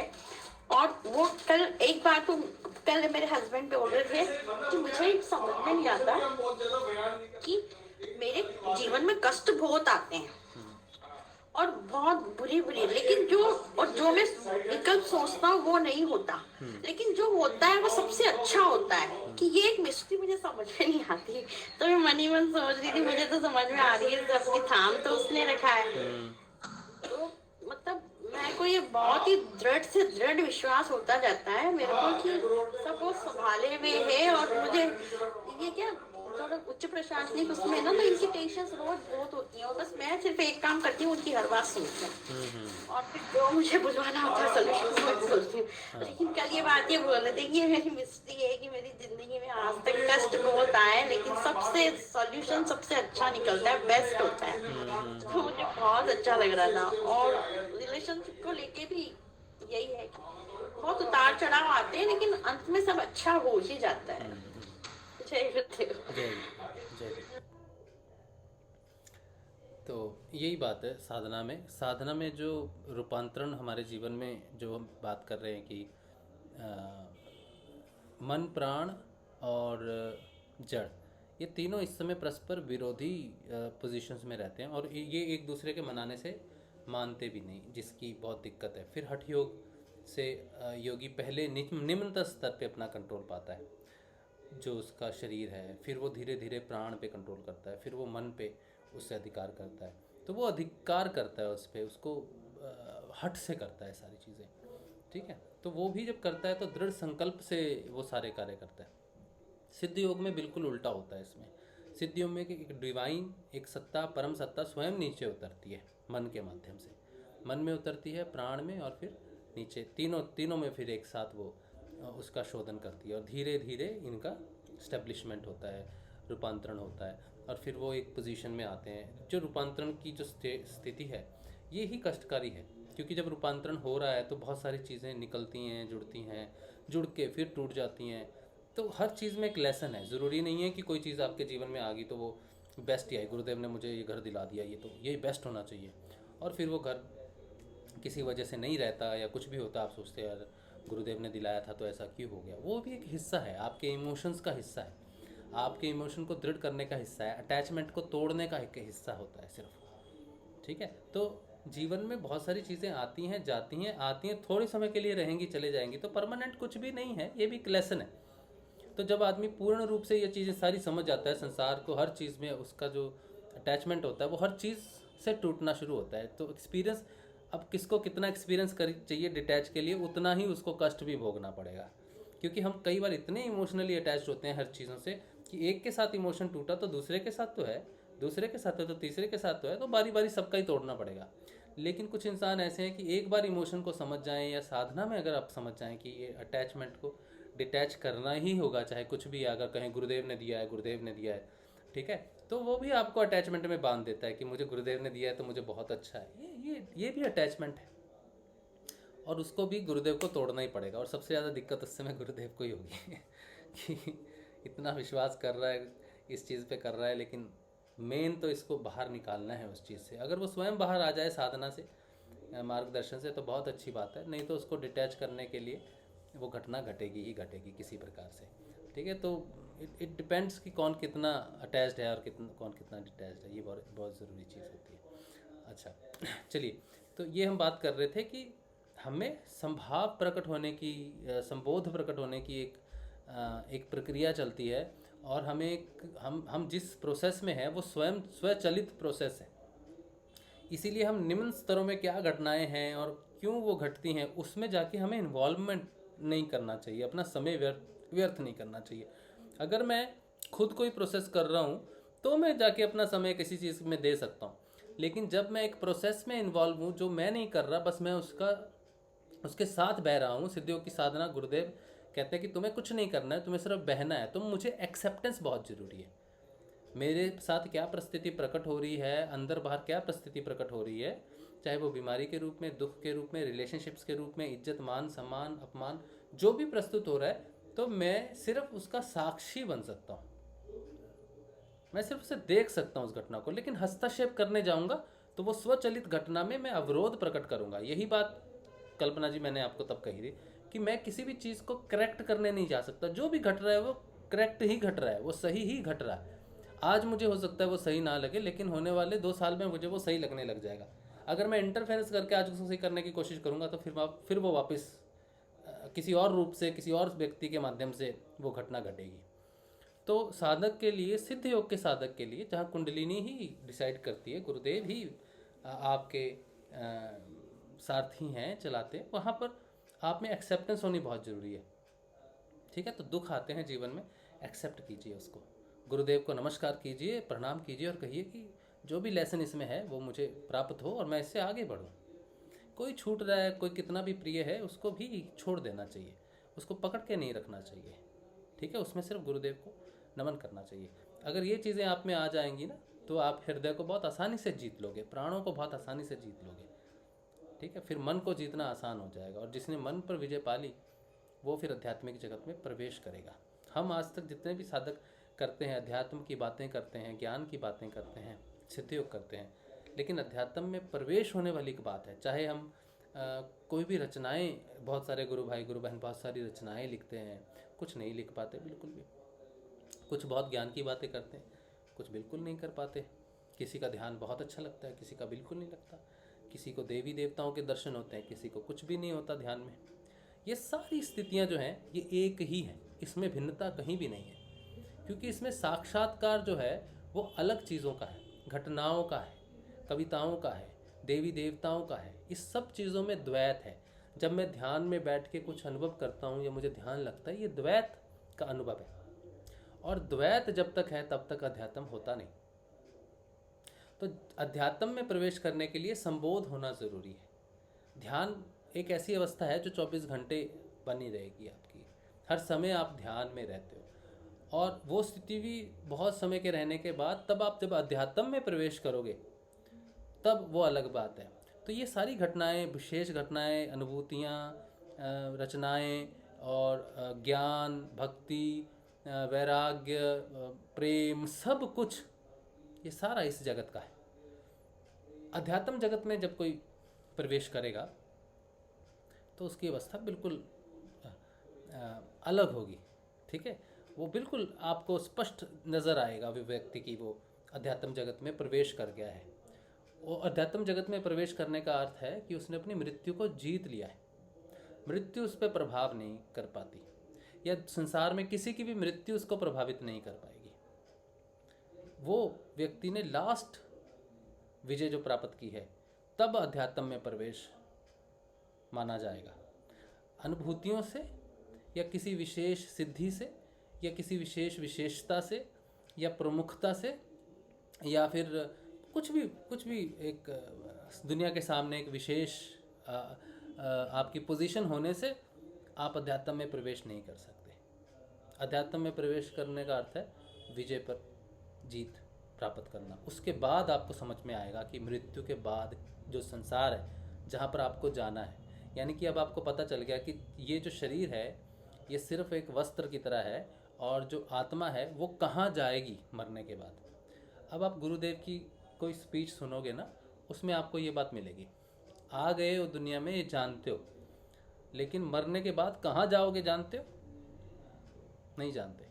तो जो व्यक्ति मरने के बाद ये जान जाएगा कि उसे कहाँ जाना है, वो अध्यात्म में प्रवेश कर जाएगा, उसका अध्यात्म में प्रवेश हो गया।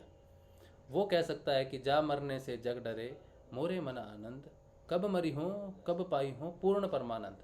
ये स्थिति तभी प्रकट हो सकती है जब आपको शरीर की मृत्यु के बाद आपका निवास कहाँ होगा, आपको उस बात का ज्ञान हो जाए। ठीक है।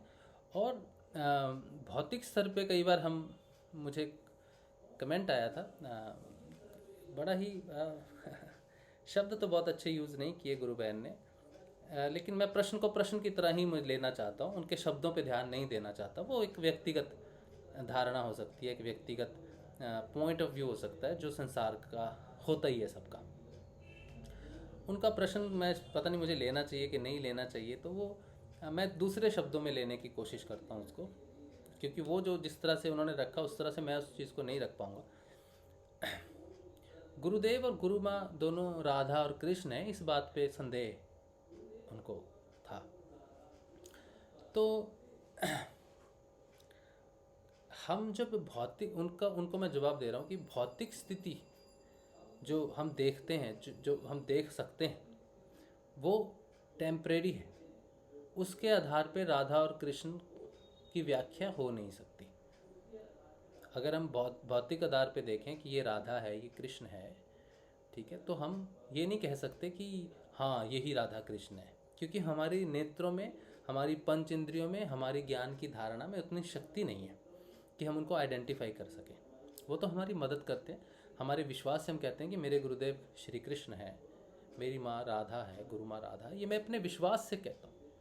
लेकिन जब आप अध्यात्म में प्रवेश करोगे ना, जो मैंने आपको अभी अभी बताया है, उस दिन जब आप उस अध्यात्म में जाओगे, तब ये जो प्रश्न हमारे भौतिकता में खड़े होते हैं कि गुरुदेव पहले आए, माँ बाद में आई, दोनों साथ क्यों नहीं आए, ठीक है, या फिर दोनों ने साथ काम क्यों नहीं किया, या दोनों का एक पारस्परिक क्यों नहीं रहा, वो सारी चीज़ें रही, ठीक है, गुरुदेव अलग काम कर रहे हैं, माँ अलग काम अलग है, कुछ भी थॉट आ सकते हैं मन में जो द्वैत प्रकट करें, ठीक है, तो वो तब तक नहीं सॉल्व हो सकते हैं। मैं कितनी भी कोशिश करूं अपने विश्वास को आपके ऊपर उड़ेलने की, या कोई खास दूसरा आपका प्रिय व्यक्ति आपके ऊपर अपने विश्वास को डालने की, आपको यकीन दिलाने की कि अध्यात्म में ये है, ये राधा कृष्ण ऐसे होते हैं, ये बाबा गंगाई नाथ जी भोलेनाथ है, ये सारा हमारे विश्वास के ऊपर टिका हुआ अध्यात्म है, ये रियल अध्यात्म नहीं है।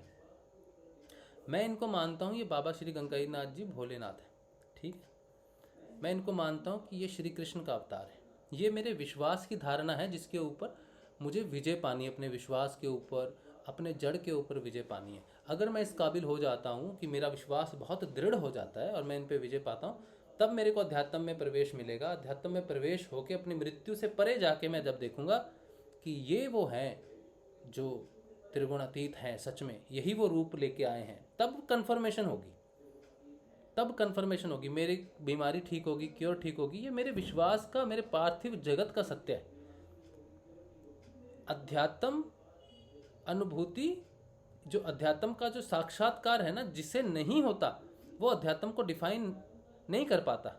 कहते हैं ना कि गूंगे का गुड़ है, जो उसमें प्रवेश कर जाएगा, अध्यात्म में जो प्रवेश कर जाएगा, वो आपको भौतिक रूप से समझा नहीं पाएगा कभी भी। अध्यात्म को प्रवचनों से समझाया नहीं जा सकता। गुरुदेव ने कोई प्रवचन नहीं किया, कहते थे क्या बताऊं, आप क्या समझोगे, क्योंकि वो जानते थे कि अध्यात्म को भौतिकता में एक्सप्लेन नहीं किया जा सकता, इनको भौतिकता में ही दिखाना पड़ेगा, भौतिकता में ही समझाना पड़ेगा। लेकिन रियल अध्यात्म को बुक्स में लिखा नहीं जा सकता, प्रकट नहीं किया जा सकता, क्योंकि वो मौत से परे की चीज़ है। मैं कैसे जानूं मौत से परे क्या होता है या क्या है क्या नहीं है, वो जीवन से परे की बात है। मैं एक टाइमलाइन में रहूँगा इस भौतिकता में, इतने समय मेरा जन्म होगा, उतने समय मेरी मृत्यु होगी, उस टाइम लाइन के अंदर मैं रहूँगा। लेकिन अध्यात्म तो सिर्फ उस टाइम लाइन का है ही नहीं, जो इस टाइम लाइन से बाहर है उसे अगर मुझे फील करना है तो मुझे उस टाइम लाइन से बाहर निकलना पड़ेगा, अपनी भौतिकता से बाहर निकलना पड़ेगा, मेरी चेतना को इस टाइम लाइन से बाहर निकलना पड़ेगा। तब मैं समझूंगा कि इस टाइम लाइन के बाद भी कोई पहले भी कोई दुनिया थी और आने वाला भी कोई भविष्य हो सकता है, और भूत भविष्य वर्तमान जो सर्वव्यापी है वो सत्ता कहाँ कहाँ कैसे प्रकट हुई, तब मुझे दिखेगा कि ये ही वो सत्ता है, परम सत्ता है। तब रियल में आप कह सकते हो कि कहाँ जाना है कहाँ नहीं जाना है। इससे पहले आपकी परीक्षा ही है। आपके विश्वास में हमेशा डाउट आते ही रहेंगे, खुद की वजह से आएंगे, कोई दूसरा व्यक्ति प्रकट होगा वो डाउट प्रकट करेगा, कुछ भी करेगा, लेकिन आपके विश्वास को लगातार थपेड़े पड़ेंगे। लेकिन आपका विश्वास जब बहुत दृढ़ हो जाएगा, आप उस चीज़ के लिए अभ्यास करेंगे, दृढ़ अभ्यास करते रहेंगे, रेगुलर मेडिटेशन, रेगुलर नाम जाप करते रहेंगे, तब आप स्वयं उठना शुरू कर देंगे और अध्यात्म में प्रवेश स्वयं कर जाएंगे। उसके लिए कोई भी प्रवचन आपकी मदद नहीं कर सकता। आपका ध्यान, आपका नाम जाप, आपका विश्वास, आपका दृढ़ अभ्यास, आपका रेगुलर अभ्यास और उस परम चेतना को जानने की इच्छा और उसकी तरफ बढ़ने का रोज प्रयास ही आपको उसकी तरफ लेके जा सकता है। किसी की बातें नहीं लेके जा सकती। इसीलिए गुरुदेव ने कहा कि मेरी बातों से आपका उद्धार नहीं होगा, मंत्र जाप से आपका उद्धार होगा, ध्यान से आपका उद्धार होगा। तो कई प्रश्न जब आते हैं ना तो वो बड़े विकृत ढंग से आते हैं, शब्दों का यूज़ बहुत खराब होता है। उन शब्दों को पढ़ने में भी चेतना नीचे आ जाती है। अगर मैं उस गुरु बहन का डायरेक्ट मैसेज पढ़ूँ ना तो मैं अपनी चेतना को नीचे किस तरह में लाऊंगा। ठीक है, जब हम किसी को गाली देते हैं ना तो हम अपनी चेतना को नीचे लाते हैं, जब किसी की चुगली करते हैं तो नीचे लाते हैं, किसी का विरोध करते हैं तो चेतना ऑटोमेटिकली नीचे आ जाती है, वो उसका गुण नहीं है। ठीक है, तो किसी प्रश्न को पढ़ने के समय भी चेतना नीचे आ सकती है। तो हम जब अपनी किसी भी परिस्थिति को दुनिया में समझने की कोशिश करते हैं कि वो इस तरह से है या उस तरह से है, वो हमारी भौतिक समझ है। और भौतिकता को समझने के लिए अगर आप अध्यात्म हो, अगर आप अपने गुरु में विश्वास करते हो, क्योंकि आप शिष्य कभी भी अपने गुरु की महिमा को नहीं जानता। जब वो अपने गुरु की महिमा को जानता ही नहीं है, गुरु के बारे में पूरा जानता ही नहीं है, ठीक है, लेकिन फिर भी वो गुरु का प्रचार करने जाता है, क्योंकि विश्वास ही वो डोर है कि मेरे गुरु परम गुरु हैं। जो उसके अंदर धीरे धीरे बदलाव घटित होता है, उस बदलाव से उसका विश्वास गहरा होना शुरू होता है कि हाँ मेरे में विश्वास हो रहा है, लेकिन वो अपने गुरु को अभी भी जानता नहीं। ठीक है, क्योंकि गुरु के वो दर्शन भौतिक जगत में आपको कोई लाभ देने वाले नहीं, आपको अध्यात्म में जाके ही उसका साक्षात्कार करना पड़ेगा। यहाँ पर तो वो आपकी मदद कर ही रहा है, लेकिन आप उसको कभी देख नहीं सकते। वो कभी अपने आप को प्रकट नहीं करता, अपनी निंदा से किसी के आगे प्रकट नहीं करता, अपनी प्रशंसा से प्रकट नहीं करता। वो स्वयं साधक को उठाता है, दिव्य चक्षुओं के समान लेके जाता है, एक स्थिति में लेके जाता है, वहाँ पर उसको दर्शन देता है। अर्जुन को जो दर्शन हुए थे वो कैसे हुए थे? दिव्य दर्शनी थे उसके, बाकियों को क्यों नहीं हुए? अगर सीधे ही दर्शन होते तो महाभारत में जितने भी थे सबको ही होते। विराट रूप के दर्शन सिर्फ अर्जुन को हुए, या दो चार भीष्म पितामह या फिर कोई और दिव्य जो थे उनको हुए होंगे ज़रूर, हमें नहीं पता उस चीज़ के बारे में होता। लेकिन सबको, सारे सैनिकों को भी होने चाहिए थे।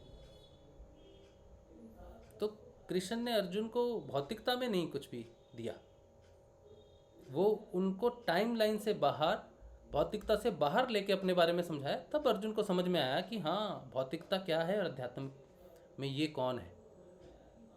तो हम कैसे समझ सकते हैं जब अर्जुन इतना ज्ञानी होने के बाद भी उसको दिव्य चक्षु या फिर अध्यात्म में प्रवेश करवाया कृष्ण ने, इतना ज्ञान देने के बाद उसको फिर भी यकीन नहीं होता है और सिर्फ उसको जब साक्षात्कार होता है तब उसके भाव बदल जाते हैं। गुरुदेव ने साफ कहा है ये, जब तक कृष्ण ने अपना विराट रूप नहीं दिखाया अर्जुन के भाव अलग थे, विराट रूप देखते उसके भाव बदल गए। तो जिस दिन आप अध्यात्म में प्रवेश कर जाओगे तब जगत में आपके भाव बदल जाएंगे सबके सामने। कोई आपको गाली भी देगा, आप कहोगे जी नमस्कार जी, जो जैसा हो ठीक है। फिर आप अहंकार तो बिल्कुल ख़त्म हो जाता है, क्योंकि आपको पता है कि नश्वर है और वो बहुत मेरा पीड़ा हार के चला गया वो व्यक्ति। तो अगर आप भौतिक जगत में कोई अपने गुरुदेव के प्रति प्रश्न रखते हो, उसका समाधान कोई नहीं कर सकता। आपकी प्रश्न की सेटिस्फेक्शन जरूर हो सकती है, थोड़ी देर के लिए मन को शांति जरूर मिल सकती है, लेकिन उसका सत्य आपके सामने प्रकट नहीं होगा। जैसे अभी एक भजन आया था, किसी ने डाला था ग्रुप में, बाबा गंगाईनाथ जी का, कि बाबा गंगाईनाथ जी भजन गाते थे, गुनगुनाते थे, बहुत प्यारा भजन। मैंने सुना, मुझे बहुत अच्छा लगा। तो एक गुरु भाई के मन में किसी ने प्रश्न पूछा, उन्होंने कहा कि वो तो स्वयं शिव थे, तो वो अपने ही भजन क्यों गाते थे? अब ये प्रश्न पूछ लिया उन्होंने। गुरुदेव ने कहा कि मैं कृष्ण भक्त हूँ, कृष्ण उपासक हूँ। तो जब वो स्वयं कृष्ण अवतार हैं, तो कृष्ण की ही उपासना क्यों कर रहे हैं, अपनी ही उपासना क्यों कर रहे हैं? ये प्रश्न परेशान करते हैं ना। ये भौतिकता है। हम भौतिक रूप में समझने की कोशिश करते हैं कि शिव और कृष्ण अलग होंगे, तो गुरुदेव ने शिव की पूजा क्यों नहीं की? ये द्वैत हो गया कृष्ण और शिव में। अगर कृष्ण कृष्ण की ही पूजा करता है तो ये अद्वैत है। शिव शिव का ही भजन गाता है तो ये अद्वैत है। वो दिखाता है कि मैं ही हूँ, मैं ही कृष्ण हूँ, मैं ही शिव हूँ। चाहे मैं अपने आप को शिव के रूप में ध्यान करूँ, चाहे कृष्ण के रूप में ध्यान करूँ। गुरुदेव ने भी ये बात कहकर अद्वैत को ही प्रकट किया है। उन्होंने कहा मेरे गुरु जो हैं वो शिव अवतारी हैं, शिव है, मैं कृष्ण उपासक हूँ। तो ये अद्वैत को बताते हैं कि कृष्ण और शिव में कोई भी भिन्नता नहीं है। लेकिन भौतिक बुद्धि से हम समझ ही नहीं पाएंगे इस चीज़ को, तर्क ही करते रहेंगे। लेकिन अध्यात्म में जो बात कर रहे हैं ना, संबोधि घटना, संबोधि होना, संबोध प्रकट हो जाना, यहाँ पर द्वैत रहेगा। आप कहेंगे गुरुदेव और दादा गुरु में कोई अंतर नहीं, लेकिन अलग अलग पूजा करेंगे। जय श्री गुरुदेव, जय श्री दादा गुरुदेव, लेकिन दोनों में भेद नहीं करेंगे, ध्यान दोनों का कर सकते हैं। तो ये दो दिखेंगे, ध्यान एक ही लगेगा। तो ये संबोधि की घटना में ही आता है, संबोधि के दृश्य में ही आता है, उसके रीजन में ही आता है कि द्वैत होते हुए भी आप एक ही मानते हो उनको। फिर नवनाथ प्रवेश करेंगे, फिर आप सोचेंगे नवनाथ अलग है, ये अलग है, फिर वो भी संबोधि हो जाएंगे, सब एक ही है, गुरुदेव एक ही हैं, गुरुदेव ही हैं। फिर माँ प्रकट होगी, फिर तो लिंग पुलिंग का डिफरेंस हो जाएगा कि ये माँ है, ये पिताजी हैं, तो ये दोनों अलग हैं। फिर वो भी भेद खत्म होगा कि नहीं एक ही हैं। हिंगलाज माँ प्रकट होती है, फिर उसका देहधारी रूप प्रकट होता है गुरु माँ के रूप में, जिसे हम माँ मानते हैं, आदिशक्ति मानते हैं। कोई नहीं मानता, हम मानते हैं, मैं मानता हूँ, ठीक है, और भी बहुत सारे लोग मानते हैं, लेकिन कई नहीं मानते। तो ये भौतिकता है, द्वैत करना, ठीक है। फिर अब ये सारे द्वैत में आ जाएंगे, फिर भी द्वैत रहेगा, क्योंकि आप और गुरुदेव ये द्वैत है। फिर आप भी इन्हीं में शामिल हो जाओगे। फिर जब लास्ट में पहुंचोगे ऊपर, तो देखोगे कि आप अपना ही ध्यान कर रहे हो। गुरुदेव का ध्यान करते करते आप स्वयं अपने ध्यान में लीन हो। जब आपने ऊपर अंतिम स्थिति में जाके स्वयं का ही ध्यान करना है, तो बाबा गंगाईनाथ जी शिव होके शिव का भजन गा रहे हैं, तो उनकी स्थिति आप समझ लो कि वो अंतिम स्थिति में ही है, जगत में रह के भी अद्वैत की स्थिति में है। तो क्यों भोलेनाथ का भजन दादा गुरुदेव नहीं कर सकते? क्यों उनकी पूजा नहीं कर सकते? उन्होंने तो अद्वैत को ही प्रकट किया अपनी पूरी साधना में, शिव की साधना की उन्होंने। शिव रूप में थे और शिव की ही आराधना कर रहे थे। अद्वैत है। कृष्ण की आराधना की, कृष्ण रूप ने कृष्ण की आराधना की आके। अद्वैत है, और दोनों मिलके सारे जगत को, एक शिव और कृष्ण दिखते हैं दो, लेकिन अद्वैत प्रकट कर रहे हैं। तो कौन मानेगा यार तुम कृष्ण हो, तुम शिव हो, तुम तो वैसे ही द्वैत हो, तुम अद्वैत की शिक्षा कैसे दे रहे हो? अब इसको बुद्धि से कैसे समझोगे? तब तक नहीं समझोगे जब तक उस एकत्व को नहीं समझते। अध्यात्म एकत्व है, तो अध्यात्म में प्रवेश नहीं करते, एकत्व को नहीं समझते, एक तत्व को नहीं समझते, तब तक ये कृष्ण है, ये शिव है, वो गुरु माँ है, वो नवनाथ है। और जब आप एकत्व में पहुंच जाओगे तो आप स्वयं को ही देखोगे सिर्फ। तब गुरुदेव, दादा गुरुदेव, गुरु माँ, हिंगलाज माँ कुछ भी नहीं दिखेगा, सिर्फ आप ही दिखोगे। फिर आप क्या सोचोगे, यार मैं तो अपने आप को ही देख रहा हूँ यहाँ जाके। तो ये स्तर हैं, अलग अलग हैं। हाँ, नरहरि भाई कुछ कहना चाहते हैं शायद। जय गुरुदेव। जय गुरुदेव नरहरि भाई। गुरुदेव, बहुत ही आनंददायक है ये बातें। लेकिन इसको हम ऐसे भी समझ सकते हैं कि अब जैसा कि आपने बताया कि इसको हम बाह्य ज्ञान से प्राप्त नहीं कर सकते, और बुद्धि के प्रयत्न के द्वारा ना तो समझ सकते और ना समझा सकते हैं। हाँ। लेकिन जब ये चीज घटित होगी, और वो कैसे घटित होगी, उसके लिए कोई दूसरा फॉर्मूला नहीं है, वही नाम जप और ध्यान। इसके अलावा कुछ नहीं। कुछ नहीं। इसलिए ये जो आपने बात की है, ये बहुत ही उच्च स्तर की है। मतलब इसको एक शुरुआती साधक के लिए तो थोड़ा ये बड़ी विडंबना पैदा करती है कि मेरा खुद का ही ध्यान कैसे करूं, या उसमें से कुछ चीजें मेरे जीवन में अभी पिछले 10 दिनों में घटित हुई। मैंने उनको महसूस किया। मैं एक स्थान पर जाता हूँ, वासस्थानेश्वर महादेव करके, वहां पर मुनिराज करके है, मुनिराज अच्छा।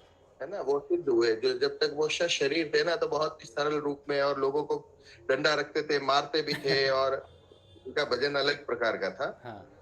फिर उनके बाद उनके शिष्य रूप में हुए तो वो शिवगिरी जी हुए, और फिर हुए चंदन गिरी जी। चंदन गिरी जी शरीर अभी भी है। अच्छा। मैं आपको एक फोटो भी भेजूंगा, शिव रूप, प्योर शिव रूप। अच्छा। तो मैं मुनिराज को या वहां शिव जी को हाथ जोड़ता था, बड़ा यूं, मुनिराज को क्या कह के हाथ जोड़ू, अब वो तो एक इंसान, मतलब इंसान थे, मैं तो गुरु जी का चेला। लेकिन अब की बार गया ना, तो बड़े प्यार से मैंने उनको हाथ जोड़े। हाँ। हाँ। अब की बार, पहली बार इतने सालों में गुरु धारण करने के बाद, और गुरुदेव का जीवन में जैसे जैसे प्रवेश हुआ ना, तो पहली बार मुझे लगा कि सब जगह गुरु जी ही है, और तो कोई है ही नहीं। चंदन गिरी जी है, इंद्र गिरी जी करके है, वो विष्णु रूप में है वैसे। तो वो बिल्कुल सरल, बहुत, मतलब लोग उनको पागल ही कहते हैं, क्या पागल की तरह है। लेकिन बहुत 2 दिन का सानिध्य रहा, और तो ये एक अनुभव हुआ कि पहले ये सोचता था कि मैं वहां जाऊं तो गुरुजी कहीं नाराज हो जाएंगे कि भाई मैं तो उनको हाथ जोड़ता हूँ, वो अलग है। फिर एक चेतना, और एक क्या कहे उसको हम, कि स्वतः प्रकट होने लगता है कि आप गुरुजी कहाँ नहीं है। एक तरफ तो कह रहे सब जगह गुरुजी है, तो ये तो गुरुदेव एक स्तर है एक प्रकार से, इसको ऐसे भी कह सकते हैं। शब्द तो अच्छी तरह से नहीं एक्सप्लेन कर पा रहा हूँ। मुनिराज है ना, वो गुरुजी है, लेकिन मुनिराज के रूप में है। भोलेनाथ है तो वो गुरुजी है, और वैसे भोलेनाथ भी है, मतलब वो सब है, जो भी नाम दो। फिर उसका उत्तर ये मिलेगा, जैसे विष्णु सहस्त्र नाम है, विष्णु भगवान के 1000 नाम, गोपाल सहस्त्र नाम है, शिव सहस्त्र नाम है, 1000 नाम है। तो 1000 नाम का तात्पर्य यही है कि फिर आगे जाके अगर हम भी उस रूप में हो जाएंगे ना, तो 1000 में से एक नाम, 1000 एक बार नाम अपना भी हो जाएगा। लेकिन होगा वो एक ही, मतलब दो नहीं है, तो एक ही, लेकिन उसी के 1000 नाम। अब आपका नाम राज शिव भी है, आप राजू भी कह देते हो, और कुछ नाम रख दो, है ना, मोहन भी है मेरा नाम, भी हो जाए, है ना। हाँ, मेरा नाम मोहन भी है। हाँ, अच्छा, मोहन भी है। हाँ, मेरा जन्म पत्री का नाम था मनमोहन। अच्छा। मन को मोहने वाले। तो अब अलग तो नहीं हुआ ना, व्यक्ति तो एक ही है ना। हाँ, तो वैसे की वैसे हम सब एक ही है जितने, लेकिन उसमें मुझे लगा कि जो समिष्ट चेतन हो चुका है, वो उनसे जब आप मिलोगे तब वो फीलिंग आएगी। और एक आम व्यक्ति के अंदर अभी मैं नहीं देख पा रहा हूँ कि वो ईगो है, उसके अंदर मन, बुद्धि, वो सारा अहंकार वो दिख जाता है। लेकिन जो समिष्ट में है वो बड़े, और इंटरनल लिंक इतना हो जाता है कि मैं उनको अलग ही नहीं मान सकता। लास्ट टाइम गुरु माँ से दोनों बार मिलने से पहले मैं चंदन गिरी जी के पास गया था, तो उनके पास बैठा था, तो मुझे क्रियाएं होने लगी। मैं उनके चरण देख रहा हूँ, और मुझे क्रियाएं हो रही है। मैं रोकने का प्रयत्न कर रहा हूँ, थोड़ा धीमी हो जाए, भाई क्या सोचेंगे, इनके सामने क्यों हो रही है, बड़ा विकट प्रश्न खड़ा हो गया। तो और वो भी वो देख रहे हैं, मुस्कुरा रहे हैं, दूसरी बात घुमा के बात भी कर रहे हैं, बोल भी रहे हैं। और जैसे कुछ समय हुआ ना, तो जैसे अब कंप्लीट हो गया, कोई प्रोसेस था और वहां जैसे वो कंप्लीट हो गया। तो फिर जैसे पूरा माहौल चेंज हुआ, और 15-20 मिनट, आधा घंटा लगभग हम बैठे थे। फिर तो अब वो राशि भाई आंखों में आंखें डाल के कहेगा, हाँ, मैंने कोई ऐसे मांगा भी नहीं। क्या मन में प्रश्न था कि क्या मांग सकता हूँ, मैं तो मांग नहीं सकता, गुरुजी से भी तो नहीं मांगते, तो दूसरों से कैसे मांगेंगे। और वो मुझे जैसे आंखों के इशारे से, बुजुर्ग है, आंखों के इशारे से हाँ क्या ठीक है, हाँ, ऐसा कर रहे हैं। यानी मेरे मन में हमेशा ये रहता है कि यही कहता हूँ, किसी भी के कुछ भी मांगने का होता है तो गुरुदेव जाने, इतना बोल देता हूँ, गुरुदेव जाने। मन को अपने आप को ये बोल देता हूँ, गुरुदेव जाने, मुझे क्या चाहिए पता नहीं, गुरुदेव जाने। और उनके बाद अब गुरु माँ के 2 बार दर्शन हो गए। अब वो उन्होंने क्या पता नहीं मुझे हाँ रूप में कहा, फिर मैं तो एक्सेप्ट भी नहीं करूँ कि मुझे देने वाले तो गुरु जी है, वो कौन होते देने वाले। लेकिन अब मुझे वो सारा चीज क्लियर, बहुत अच्छी तरह से क्लियर हो गया कि वो है ही नहीं। उनके साथ है तो अब गुरुजी सशरीर मेरे साथ इस रूप में नहीं रह सकते, तो शरीर दूसरा हो सकता है, तो उनका सानिध्य उस रूप में मिल जाता है, उस रूप में मिल जाता है। तो बहुत ही ये बड़ी बड़ी अच्छी स्थिति लगी वैसे तो। और ये शायद दृष्टा के रूप में तो नहीं पता, लेकिन ये स्थिति बहुत बढ़िया है जो वर्तमान में मैंने महसूस की ना। चाहे कोई भी भगवान है, माता जी है कि पिताजी है, कोई भी रूप में भगवान है ना, अब तो एक ही एक तो ही तो और दूसरा है ही नहीं। सही बात और उससे बड़ा आनंद आता है उसमें उसमें फिर वो शंका नहीं रहती कि शंका नहीं गुरुजी क्या समझेंगे, गुरुजी ही है, गुरुजी हाँ। क्या समझेंगे कि वो ही है, वही है। दूसरा तो कोई है ही नहीं अब। तो वो एक समिष्ट, आप कहते हो ना समिष्ट चेतना, मैंने तो पतंजलि अष्टांग योग नहीं पढ़ा, लेकिन जो भी सीखा पतंजलि जी के बारे में आपसे ही सीखा है। तो वो समिष्ट में होंगे, इसलिए तो उन स्तर के जो साधक या जो ऋषि साधु सन्यासी मिलते हैं ना, ज्यादा नहीं, मात्र 2 ही मिलते हैं मुझे, लेकिन वास्तव में वो दोनों अद्वितीय हैं। पहले मैं ये रहता था कि मैं इनको हाथ क्यों जोड़ूं, इतना क्यों पता नहीं लगाव हो रहा है मुझे इनसे, अभी भी लगाव रहता है, लेकिन अब की बार बड़ा आनंद रहा कि नहीं यार ये तो वो तो है, दूसरा तो कोई है ही नहीं, उस रूप में आके हर प्रश्न का उत्तर दे देते हैं। और सरलतम, जैसे गुरु माँ सरलतम रूप में है ना, हाँ वैसे वो इंद्रगिरी जी है, वो भी ऐसे सरलतम बच्चे के रूप में है। बच्चा कैसे होता है वैसे, कोई कुछ भी कहे तो ठीक है ना, हाँ छोटे छोटे हवाई जहाज लानी है, हेलीकॉप्टर लाना है, ऐसा करना है, वैसा करना है, इनकी भी बात करते हैं। कोई कुछ भी कह दे तो नाराज नहीं होना, और कोई कुछ ज्यादा मतलब सम्मान दे तो खुश नहीं होना, उनका ऐसा न्यूट्रल स्वभाव है। तो मैंने कोई बात वो क्या, पूरे दिन में ऐसे लोग एक आधी बात ही बड़े स्तर की करते हैं, बाकी पूरे दिन मजाक ही करते हैं, तो मुझे बोल दिया बिल्कुल सही बात है। हाँ, बच्चे की तरह रहना क्या है, तो मान मिल जाए तो भी क्या, नहीं मिले तो भी क्या। ये बात मुझे पूरे दिन में 24 मतलब सुबह से शाम तक में एक बात ऐसा इन्होंने एक कही, बाकी सारी बातें इधर उधर की भी नहीं पता मतलब पता ही हाँ, नहीं उन बातों का। भौतिक जगत में बात करते हैं, लेकिन वो गहरा ज्ञान वो बीच बीच में ही आएगा, जिसको वो छनली की तरह है, आपकी छनली जिस स्तर की है वो ही टिकेगा वहां पर, बाकी सब नीचे उतर जाएगा। आप पता, अच्छा ये बात अच्छी थी। तो और बहुत यूं स्नेहिल होते हैं। तो मैंने ये बार बार यही जाना कि परमात्मा उन्होंने और चंदन गिरी जी ने, दोनों ने मुझे, मतलब लोग मांगते हैं करते, मुझे दोनों ने एक ही शब्द, ये हमारे इधर के सबसे बड़े साधु है आज की तारीख में, जिनका कोई आश्रम नहीं, जिनको रहने का ठिकाना नहीं।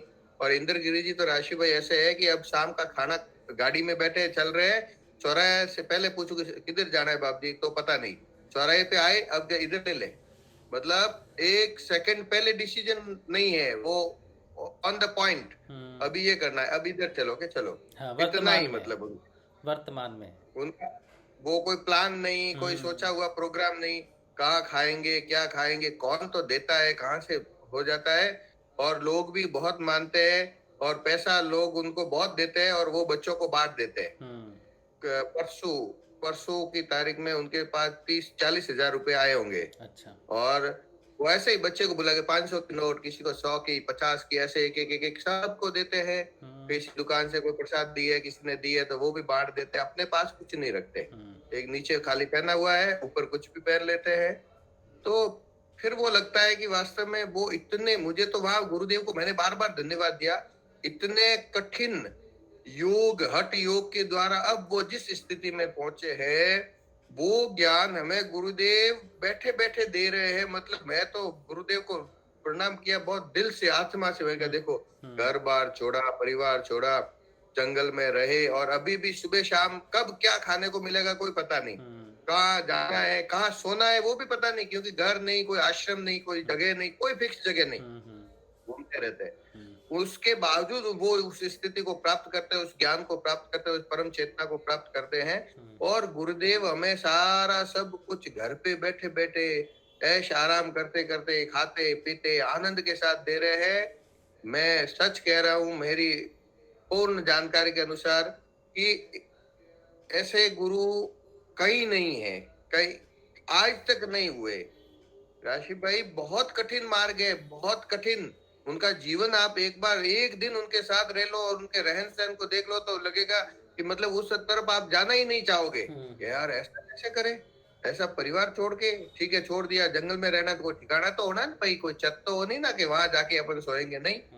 आज इस मंदिर में, आज कहीं बाहर ही बैठ गए, गर्मियों में तो जहाँ पैदल ही रवाना हो गए, कोई साधन मिला तो उसमें चले गए, और ठहरते नहीं है कहीं, तो पूरे दिन घूमते रहते हैं, यहाँ से वहां से वहां। और लोग भी इतना, जो उनको भी ऐसा है, जिन्होंने जान लिया है ना, वो बहुत मानते हैं।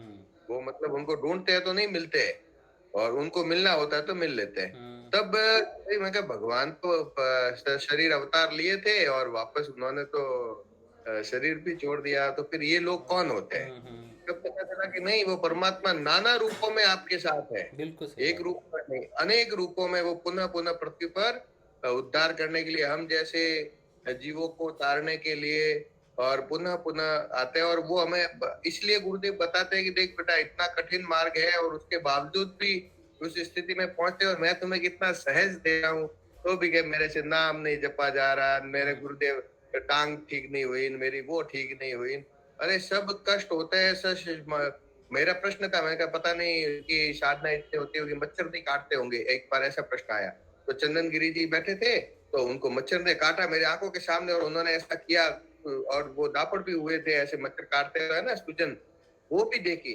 गुरुदेव ने वो बताया कि देख, इसको, इनको मच्छर भी काटते हैं, ऐसा नहीं कि साधना में इसलिए नहीं काटते। हाँ, डेंगू हो गया ऐसा भाई किया यार तो। मच्छर काटते हैं साधना में, ये तो कंफर्म है। हाँ। और डेंगू भी होता है साधना में, ये भी कंफर्म है। हाँ, तो ये बार बार गुरुदेव यही बताते हैं सारे, मतलब उदाहरण रूप में। और वास्तव में जब जब ये चीज का ज्ञान होता है, तो गुरुदेव को कोटिश धन्यवाद के अलावा और कुछ नहीं रहता है, और कुछ नहीं रहता है। क्योंकि इतना कष्ट सहने के, इतना कठिन मार्ग, कंटकाकीर्ण मार्ग, चप्पल नहीं पहनते, कुछ भी पैरों में पहनते नहीं है, ऐसे ही ऐसे सब जगह चलते हैं, है ना। और उसके बावजूद भी गुरुदेव हमें इतना आसान मार्ग दिया है, और उनका वापस नहीं भी देते हैं, उन समिष्ट चेतना में स्थित संतों का सानिध्य भी देते हैं, और वो भी प्रेम करते हैं। उनके चंदन गिरी जी को अमित शाह मिलना चाहते थे, हमारे गृह मंत्री, तो उन्होंने बीजेपी के यहाँ पे स्टेट के जो थे बड़े नेता, उनको रिक्वेस्ट भेजी, लेकिन बाबूजी ने मना कर दिया कि नहीं मिलना है ना। और गुरुदेव की कृपा से उनके पास मैं 1.5-2 घंटे बैठा हुआ, एक बार नहीं कई बार। तो मुझे लगा यार, अब तो उनसे बड़े हो गए हम तो इस मामले में। बिल्कुल बिल्कुल। हाँ। और तो ये चीज है कि गुरुदेव की जो कृपा है ना, हमारा एक काम है, नाम जप या नाद सुनो, जो भी है इस लाइन में, अजपा है, नाद है, और इससे सरल साधना आज तक पृथ्वी पर प्रकट नहीं हुई, और शायद ही आगे हो सकती है। वो गुरुदेव तो कुछ भी कर सकते हैं वैसे, बाकी बहुत हमारी जो विधि है ना, बहुत सरल विधि है। और जो आपने अलग अलग भेद की बात की कि भाई गुरु माँ, राधा कृष्ण, तो ऐसे शब्दों के द्वारा नहीं समझ सकते, 100% नहीं समझ सकते। उस वो तो प्रकट होगा ना, जिस साधक के प्रकट होगा तभी लगेगा कि शिव कौन है, शिव कहाँ है, आपके साथ में कब कितनी बार शिव आए हैं, क्या बता। आप मूर्तियों में देखना पसंद करते हैं, लोग मूर्तियों में देखना पसंद करते हैं, और जब वो भगवान सामने आ जाता है ना, तो उसको एक्सेप्ट नहीं करते हैं, क्योंकि उनको तो वो आर्टिफिशियल भगवान चाहिए, ऐसे बिल्कुल नाग वाग से, नाग भी व्यवस्थित लपेटे हुए हैं, वो ये भस्मी के तिलक सीधे सीधे किए हुए डिजाइनदार, वो करते हैं ना, मेकअप वाले करते हैं, ऐसे भगवान चाहिए। अब वो तो वास्तव में शिव तो पता नहीं कैसा तिलक करता है, वो तो बाल उनके तो कैसे बिखरे हुए रहते होंगे, है ना। नीचे कैसा पहना हुआ, वागंबर पहना हुआ है, कभी दिगंबर यानी बिना बिना पहने हुए। अच्छा। ऐसे भगवान आ जाए तो आप तो उनको तो पीछे पड़ते हो। हाँ। तो इंसान की दृष्टि तब वही दिव्य दृष्टि है, चाहे ये चर्म चक्षु है, लेकिन यही वापस देखते हैं, लेकिन अंदर से ज्ञान है ना, वो दिव्य दृष्टि होती होगी जो अर्जुन को मिली थी।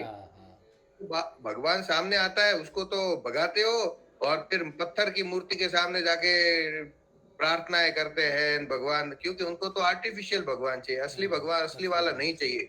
सारी चीजें डुप्लीकेट चाहिए, ओरिजिनल चाहिए, और भगवान डुप्लीकेट चाहिए, ओरिजिनल भगवान नहीं चाहिए। अगर चाहिए तो उस दृष्टि से देखो, एक्सेप्ट करो कि ईश्वर मनुष्य में देखो, ऐसे मिलेंगे, और वो सब जगह है भारत भूमि पर। गुरुदेव तो आपको बताएंगे, आप अच्छे साधु, सन्यासी, तपस्वी ऐसे भी मिलेंगे, वो और कुछ नहीं तो कभी कभी आपके माता पिता के अंदर भी आपको ऐसी दिखेगा कि यार ऐसा कैसे हो गया, इनका बचपन का जीवन कैसा था, हमें कैसे इन्होंने पाला पोसा, कुछ याद करोगे तो लगेगा कि ये तो स्वयं शक्ति, स्वयं राधा तो मेरे घर पे ही तो बैठी है और कहाँ ढूंढे। तो वो दृष्टि होगी। और राधा एक थोड़ी है, राधा तो अनेक रूप है, कृष्ण के अनेक रूप है। पृथ्वी तो एक बार ही है, ऐसा थोड़ी कि एक जगह ही जन्म लेते हैं, पता नहीं कितने जन्म उनके एक साथ चलते हैं। सही बात है, ये सात रूप में रहते हैं। तो वही है, बस वो तू ही तू और कोई नहीं। जय गुरुदेव। जय गुरुदेव। बहुत बढ़िया बात इन्होंने कही। तो संबोध की हम बात कर रहे हैं, संबोधी होने की बात कर रहे हैं। ये बहुत महत्वपूर्ण चीज़ है, लेकिन साधना में धीरे धीरे घटती है। ज़बरदस्ती संबोध नहीं करने जाना, नुकसान हो जाएगा। अच्छा,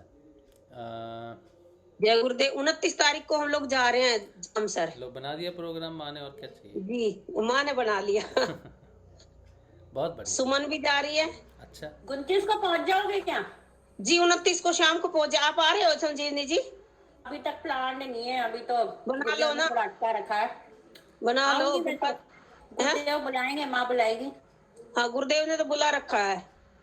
हाँ, तो 29 को शाम को पहुंच जाओगे ना? हाँ ठीक है।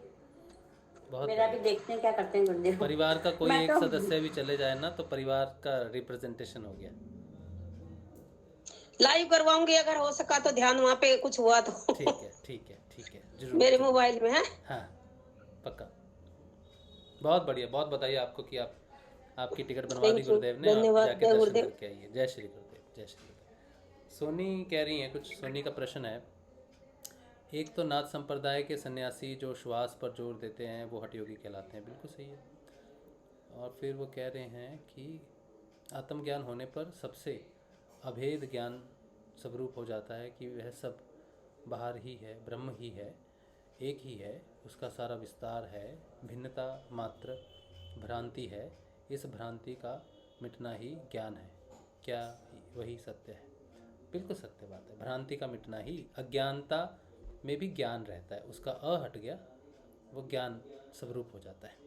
सही बात है। भ्रांति से हटने से अज्ञान ज्ञान में प्रकट हो जाता है। बिल्कुल सही है। अच्छा, यूट्यूब पे तो कोई प्रश्न नहीं है। सबको जय श्री गुरुदेव।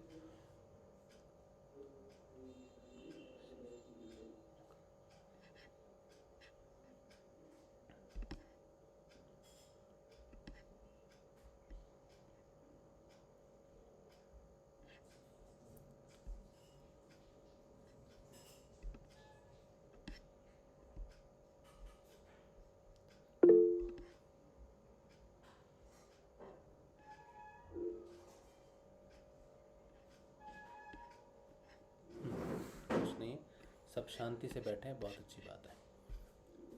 चलो, तो आज के लिए फिर इतना ही रखते हैं। आज का गुरुदेव का जो सत्संग है, सनातन धर्म सिद्ध योग के जो बदलाव की हम बात करते हैं, आज इतना ही रखते हैं। कल मिलेंगे हम शाम को, ठीक है? सुबह का तो जब मिलेंगे तब मिलेंगे, लेकिन अभी शाम का ही बात रखते हैं कि कल शाम को मिलेंगे। जय श्री गुरुदेव, जय श्री दादा गुरुदेव।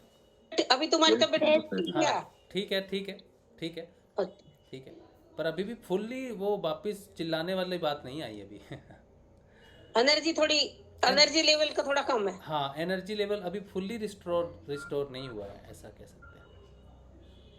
कोई ना, हो जाएगा, हो जाएगा। हाँ, थोड़ा समय में हो जाएगा। चलिए, जय श्री गुरुदेव, जय श्री दादा गुरुदेव, जय श्री दादा गुरुदेव, जय श्री दादा गुरुदेव, जय श्री दादा गुरुदेव, जय श्री गुरु माता, जय जय दादा गुरुदेव, जय गुरु माँ, जय माँ, जय श्री गुरुदेव, जय गुरुदेव, जय श्री जय गुरुदेव, जय दादा गुरुदेव। जय श्री गुरुदेव, जय श्री गुरुदेव।